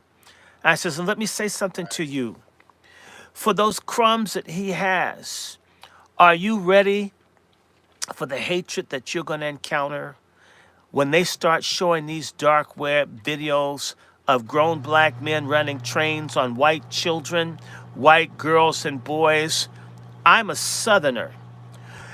They're not going to say those were people at a Diddy party that raped those kids. They're going to say niggas raped those kids. All of us will collectively pay, and there won't be any amount of that black wealth that that devil will spend to protect you or help you when people come after you for him. Black people caught hell. I didn't say OJ did it, but black people still catching hell for OJ. Still. Okay, we're still paying for OJ. OJ didn't even do it, although he's stupid. Probably knew who he didn't pay the coke bill for his little switch hitting wife and Faye Resnick. We're still paying for OJ. You see the new thing on Netflix? They're still And pushing Christian that narrative. intervention. And so when this Diddy thing drops, if there's even one scene of one white child, one white woman, one adult, anyone white being violated, even if it's a mixed group of people, they'll only hone in on the black people in that, and we will collectively be called on to pay for it. And you'll never know who wants to do a mass shooting on us over something party they don't even try to go to. Those black folks that got slaughtered in the store in Buffalo because of that crazy homoerotic incel. Yep. Dylan Rolfe, sister, targeted me in March of 2015. That's how I knew about Dylan Rolfe, and I started warning people he's going to mass murder black folk. And people laughed at me. And I told people it's going to happen in May. And again, to your sister, Crazy Empress Filet in Philadelphia, on her show on a Saturday, I said it's going to happen soon, within a week or so. It's going to shoot up to 20 people, kill about 10. One of them is going to be a black political preacher in a church somewhere down south. And everybody laughed at me. And then it happened, right? People don't understand. You're saving lives, dear. You being a face, a black voice, saying we don't like this stuff is saving us as compared to those NABJ tramps that went and pissed in Donald Trump's face. White folk who are racist are armed to the teeth, hate our guts, and we're not ready for a white onslaught. Period. We need to be Period. strategic. And sister, you're saving lives. God bless you. I wish I could do more for you. I want For to. sure. It's in my Doctor, heart. doctor, you Doc, sitting here with me right now, having this conversation with me right now publicly, shows more confidence than any of the people that I've worked with in the industry, or at least a good 85% of them, more acknowledgement that they've ever given me. And everything that I'm doing is to help free them, even though they'll sit there and allow me to be slandered, even though they'll sit there while people are in the room and lying on me and then call me, oh, Jag, such and such said such and such and such. Yeah, but what did you say? You've told nothing I but didn't the say truth. anything. You know what I mean? Sister, you ain't done nothing Hey, but told Dr. the Short, real quick, truth. Dr. Short. Yes. Dr. Short, real quick. I wanted to interject real quick because going back to what Jack just said, why she goes after the black people. Remember 5 years ago when you and I first started talking, going doing these online shows? 5 years ago, Dr. Short and I had a phone conversation off the phone, and we did it on the. We talked about it on air too, because we talk about the Congressional Black Caucus. We talked about we go in on all these Negroes, and we said almost the exact words you said, Jag, and the fact that on my channel we was getting a lot of heat. Why do you go after the Congressional Black Caucus and Karen Bass and Letitia James and people? It was for the same reason. You got these black shills who do nothing but sell black people out. They're the face of black people. Hey, These the joint moderators on leaders, this. these Hey, brother Oh my God. Fairfax, yeah, drop me an the email black at Cynthia Erivo and wrandyshort at Cisco had a child gmail.com. together. I'd So love to talk to you, you got these if you people, could. these people are the face of black people. They wrandyshort go at around gmail.com. Drop marching me and an talking email, on behalf of Fairfax. I'd love blackness to talk and to you. black, bliggity black, but they do nothing but hurt black people. They get rich, their pockets get full, but the rest of us suffer. And they on top of them getting rich, they also go so far as to make sure none of the rest of us don't. Suge Knight talked about Puffy being the one that called with him when they were going to come together and do the distribution. You mean Jay-Z, just like Sammy Davis Jr. did to James Brown and Sam Cooke? yes, exactly. It's like the same thing. Because Dr. Short, he's gone in on what's the calypso singer actor? You know who I'm talking about? Bella Jeffrey Fike. Holder. Oh, Gary Bella Fike. yeah. Yeah, And and here so I when go Dr. Short up, says you these won't things, go. right? Like, so when you came out doing what you was talking, man, I called Dr. Short like, hey, you heard Jackwell right? She's doing in music what you and your mission's been trying to do in politics. I was gonna say one thing before I shut up. Black people, the way this system works is they put black pawns in the face of us, in front of us. The same way they were doing in Boston in 1776 when this place first became a country. You put the black ones out there first. They're the ones who do all the talking. They're the ones who do all the manipulating. When I interviewed Mr. Bobby Rush, he talked about Willie Dixon taking credits and music out of Muddy Waters and everybody else's pockets. It's always us. And so what I get when I add two and two together, they can't do it without one of us being the front. So let's attack the ones who are in the front. If you choose to be a nigga that's gonna be the front boy for a white boy, then no, you're not gonna be clean just because you're rich. We're gonna look at you extra hard. Period. Yep. And Dewan, you're 100% right.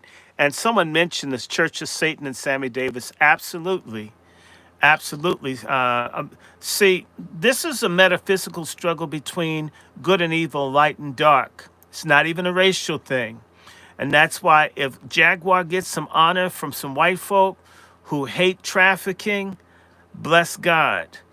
Because look, there's a congresswoman from Missouri that you've got to connect to, named Wagner. There's Okay. not one black woman in the CBC that will support any legislation to fight human trafficking if a Republican supports it. Meaning that all this trafficking stuff that Trump was doing in his first term, all of the Congressional Black Caucus refused to have anything to do with it. With all these black girls and boys out here being raped, being destroyed, their wombs being cut out, all this mutilation, not a mumbling word. Jesus did more talking on the cross than they have, and they're called the Congressional Black Talkers, or as I call them, the Congressional Black Circus. And see, so Yeah, the you people know are, they down with the demonic national convention. of course they are, and what you're doing is busting up the stranglehold on our community.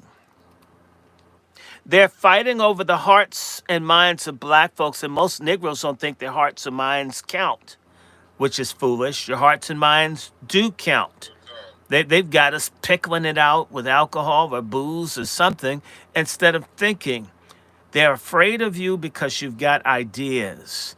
Ideas scare people. Like our ex-president Ofaga. When I Yeah. embarrassed Ofaga on international television, over this Ebola to kill black people in Africa. And I called that bastard out by name. And I said, don't use this crisis in Africa as an excuse to improve your golf game. Because whenever anything bad happened to black people, Obama went out and played golf. Little punk Negro. I called him out, and even his little fake birth certificate has come back up. And nobody wants to complete that fake library that looks like a big white penis coming out of the ground. I mean, Obama probably want to go down on it. It It does. is very It phallus. it does look like Very it. It does phallus. look like It looks like an phallus. uncircumcised one at that. He probably likes Okay, it all right, Like uncut. a all right, like all a right, all like right. Let me a pump the brakes. miniature Lincoln. Hmm. Pump the brakes. All right, look, we're gonna go about 15 more minutes. Speaking of Obama, let's just You know, I I just mean, had an idea, honey, before you go. It no, no, popped into my mind. You know, Sammy Davis Jr. had a glass eye, and so does Charleston White. Mm, And they was both little itty bitty things. mm, You think it's possible Charleston White could be Sammy Davis Jr. reincarnated? mm. Well, you know who I think has reincarnated? I think Ayanna Presley is Jeffrey Holder reincarnated. And by Ah. the way, Jaguar, have you noticed that wait, Doc, that hold up, okay. hold up. Because you were talking about Obama. I just wanted to say something because in the same context of black community, Jaguar right, are they mad or not? Um, black community in this country, we got and around the world, we got to stop pedestalizing certain people and having this celebrity worship thing going because that's what went on with Obama. Obama went ahead and got rid of Gaddafi. You already know what Gaddafi was trying to do. But then when he got rid of Gaddafi, slavery went right back into effect in North Africa. I got blackballed. I was in Gaddafi's house in January 2011. Okay? Mm. And so I'm telling you, I was one of the few people attacking Obama everywhere. I got blackballed by the boule, which I don't Of care. course. In fact, let Of me do course. my Obama thing. Jaguar, my problem with you, sister, you're creating a lot of problems. You've been taken good care of. Now you went out there, you didn't have a hit. You know, you could have went down on a producer. You could have been big. You could have been a contender. But you decided to speak up for minors. Like the kids don't get something out of when they're with an adult. I don't know what possesses you to make you think that someone needs to be 18 before they can experience passion. Young people need to learn. You need to get out of their way. Now, I was president for 8 years. I don't recall Ain't one that time. I don't recall one time that you came to the White House to perform for Michelle and I. I don't recall anybody like you. And now that Trump gets in, you think because you got an award from him that you're some, hoity-toity sister, but it's not true. Let me tell you something. You need to be a man like Michelle in order for some. Let me stop. Let me stop. Let me stop. No, I was really I was waiting for you to bring it home and just tell me that once I get a penis, I'll be complete. I was just waiting. Well, no, no, no, no, no, no. All I can say to you is I wanted to do that and do Michael Jackson. I love you so much. You're so wonderful. You've got a voice like an angel, and you love young people. You love the youth. When I listen to you, I hear your voice. I think you like trees and animals and youth. And Odell, he's got that great name, Armadeus Wolfgang. And, you know, oh, it feels so good just being in the presence of a great creative mind. You've got such beautiful skin. I bet you he puts a lot of, what does he put on you? He put on myrrh, or does he put on frankincense? I All got right. my suspicions about that. Listen, I'm sorry. Ninja. Let me clown. I'm just having fun. Oh yeah. All right. 10 more minutes. We're gonna wrap up because Okay. I know. I hope we Jamal do You got. know this what? again. I've been Oh yeah, definitely. enjoying I this hope a that we lot. get together I'm gonna soon. That would be great. But I'm gonna let you guys wrap up. I'm gonna let the strong three, Okay. the three wise men, do Yes. they thing, and I'm gonna get back in the comments. Okay. But you know, I'm sitting here looking at this this back screen, this backdrop, and the two things that were on my mind, on my face, right then in that moment, was if my daddy was here, he would be having a time and talking cash money bullshit. Ah, And the other thing was looking at my date and saying, I finally got it right. I finally showed up with the perfect and the smartest guy in the room. He truly is a righteous man. It takes a great man to be with a great woman, and he truly is a great man. And sis, You, all do I you know could, what my daddy told me, what, Dr. Short? what? He said, sweetheart, I ruined you and I did it on purpose. He said, you're oh, only fit to be with two kinds of men, a warrior or a king. You'll never be happy until you land one, and if you're lucky, you'll get both in one. Well, you got both.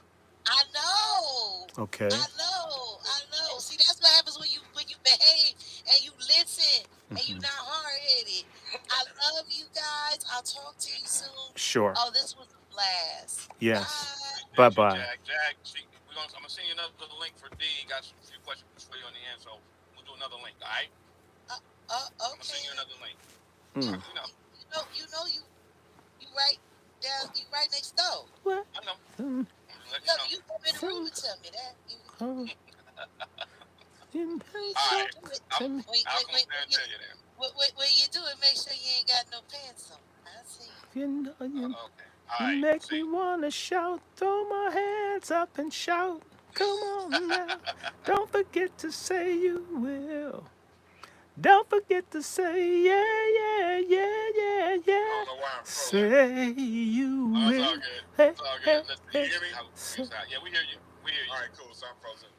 Yeah, like that was dope listening to Jaguar speak about that. But in conclusion, and just from my point of view, I want to make sure I say they always say the one with was I'm always very clear in my agenda and my intent. And my Yeah. agenda and my intent, I'm a music purist, man. I love music. That's my Black American Music Family Trail. I have my shirt right here. Oh, there you know Yeah. about it.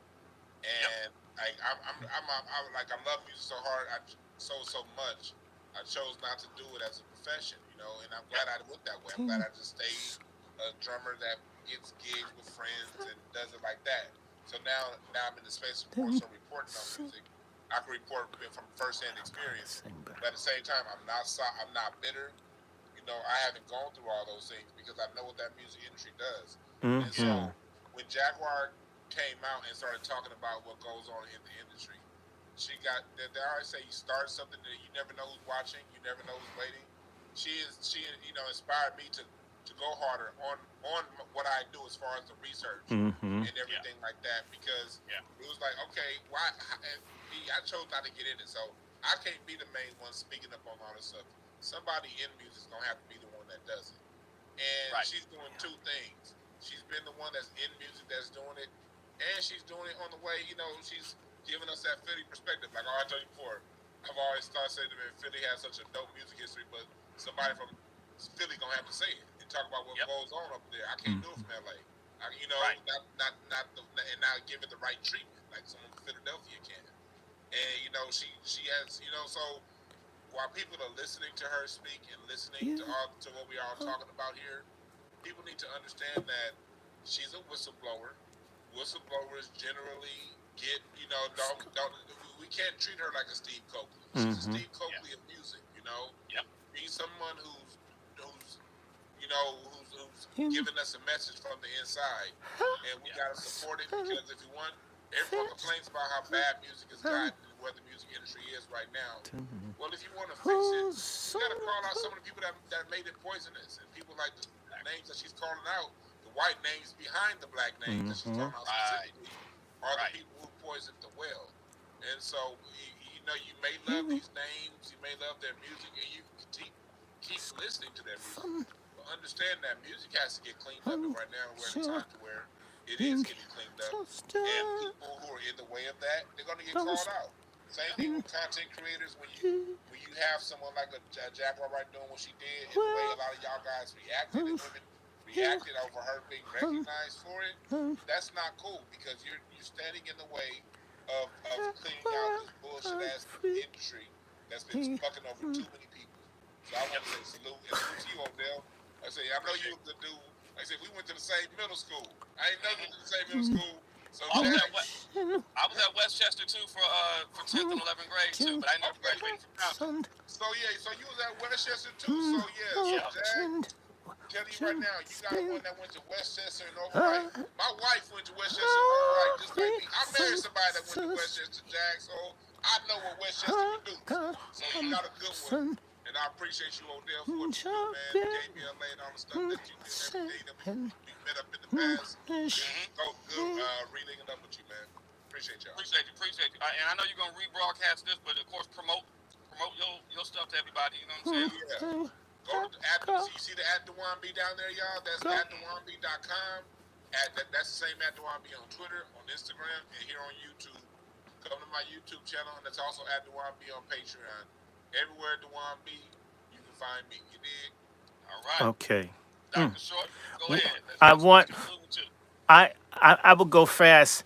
I want everybody watching. This is love to all the people who are coon busters, who are affiliated with the Angry Black Men's Book Club and Salt Ministry. And this was wonderful to be with all of you. And I was just wondering if I could do something goofy before I close out. Go ahead. Okay, I want to do a Aretha Franklin impersonation. I feel so good since she likes Aretha Franklin. Let me see if I can get this right. Now I'm scared I may get it wrong, but remember her song? I knew you'd be a vision in white. How'd you get your pants so tight? Don't know what you do, but you must be living right. Uh-huh, uh-huh. Oh, we got some place to see. I got all my maps with me. And jump in, take a spin, and take a ride in my machine. Remember that? Pink Cadillac. Oh, I love Aretha. My God. So I was talking to the Aretha Franklin of my generation. Thank you, brother. Thank you. Thank everybody for participating.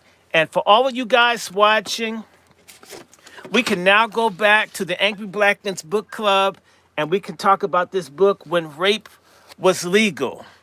And you'll realize why Jaguar Wright is a prophet and she's the most important person to bust over 400 years of abuse of women, children, and vulnerable men. That's why I have to stand with her. I don't care if they had a joint. I don't care about any of that. The exploitation of our people must end, and only we can do it. Stand with anyone that stands with you. I stood with C. Dolores Tucker, and I'm standing with Jaguar. Jaguar, love you, baby. Love you. And by the way, you got friends all over. I got a whole bunch of preachers that are praying. We're going to pray the devils off of you. None of these people are going to bother you anymore. You be blessed. All right, Doc. You promote your channel, and then we're gonna be up I'll do one more time. Angry Black Men's Book Club on YouTube. And all you have to do is look for the Angry Black Men's Book Club. I'm heavily shadow banned. Just maybe. I got some magic dust. Like, she's like that Santa Claus hat. Must have been some magic in that old silk hat Jaguar found. And I'm hoping it can break this shadow because I'm always being harassed. Y'all need to understand. I took on the President of the United States over how black people are treated. So I catch hell. But it isn't because I'm a bad person. So Angry Black Men's Book Club, look me up. You can always write me, DrRandyShort@gmail.com. Love Jag. I'm committed. I'm in this because black children matter. Black women matter. Black love matters. Black family matters. Black reparations and freedom. And you know my saying? We must first come together and repair ourselves and give reparations to each other in love so we can go after and get our motherfucking money. You know that the letters for the Angry Black Men's Book Club is MFM. Like Mahalia Jackson used to say, we want our motherfucking money. All right. All right. All right. Dewan B, Dr. Short. Appreciate both of y'all. And All yeah, we're right. going to do this again, man. Okay. We're going to do this again. All right. Bye-bye. And I just sent you a text with the link. I got it. I sent it to him. We about to get it on. All All right. right, thanks. All right. Talk to y'all. Bye-bye. All right. All right. Okay, y'all, we're going to do this again. Didn't y'all like this? And this is just the beginning. They're setting up a whole network in which we can have freedom of thought, expression, creation. It was fun. If you guys, let me see, what time is it? It's 9 o'clock. Would you guys mind if I got some tea? And I'm ready, I'm thinking, to come back and get back right on top of this book here, because we can get some of this done. When rape was legal, I'm gonna leave some of these channels up, and I'm gonna come back. Let me see, I should redo this on the Angry Black Men's Book Club. I'm gonna leave this open on some of the channels, and others I'm gonna close. Do you guys mind? Could y'all come back? If y'all want to come back, you can. What do y'all say? Who wants to do more? We can take a break. If y'all want to take a snack and y'all want to come back in an hour, what do y'all say? Who wants to come back, give it a couple of minutes, eat something, take a snack, have some tea, something? I just want to, I'm sorry, my nose, the weather's going, there's pollens everywhere, it's making me, let's take a break. And I'll be back. I love you, Billy Gamble. Thank you, Brother Roderick, and your cousin that checked in, Brother Fairfax. If people want to talk, Brother Roderick and other people know I do talk to people. Dick Gregory would come by my house here and visit me. I mean, we can talk. We need to be able to do what we can do for each other. Some people are good company, some people are not. But let's exchange via email. So my email is always available. It's wrandyshort@gmail.com. Write me. And unless you're a nut, like there was one cat that accused me of using him and I paid him well. You know, there are a lot of nuts out here, a lot of people who aged out of foster care, whatever, and they got chip on their shoulder.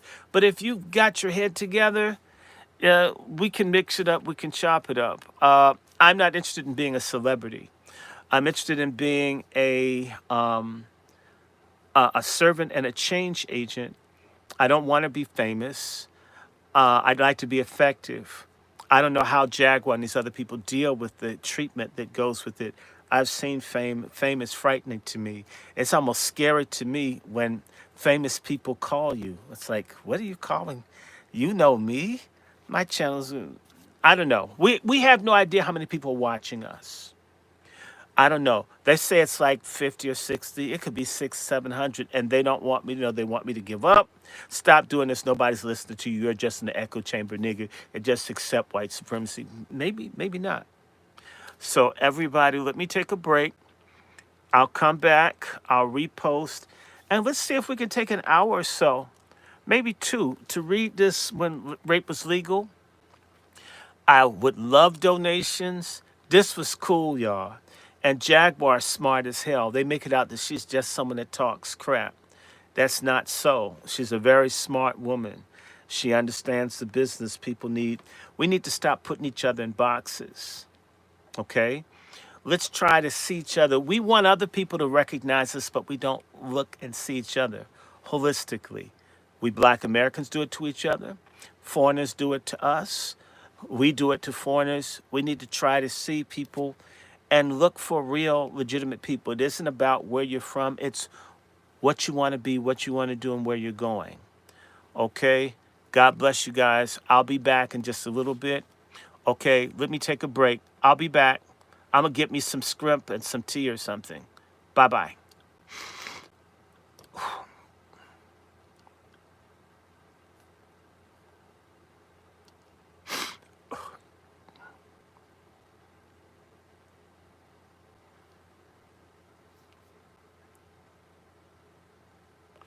Oh.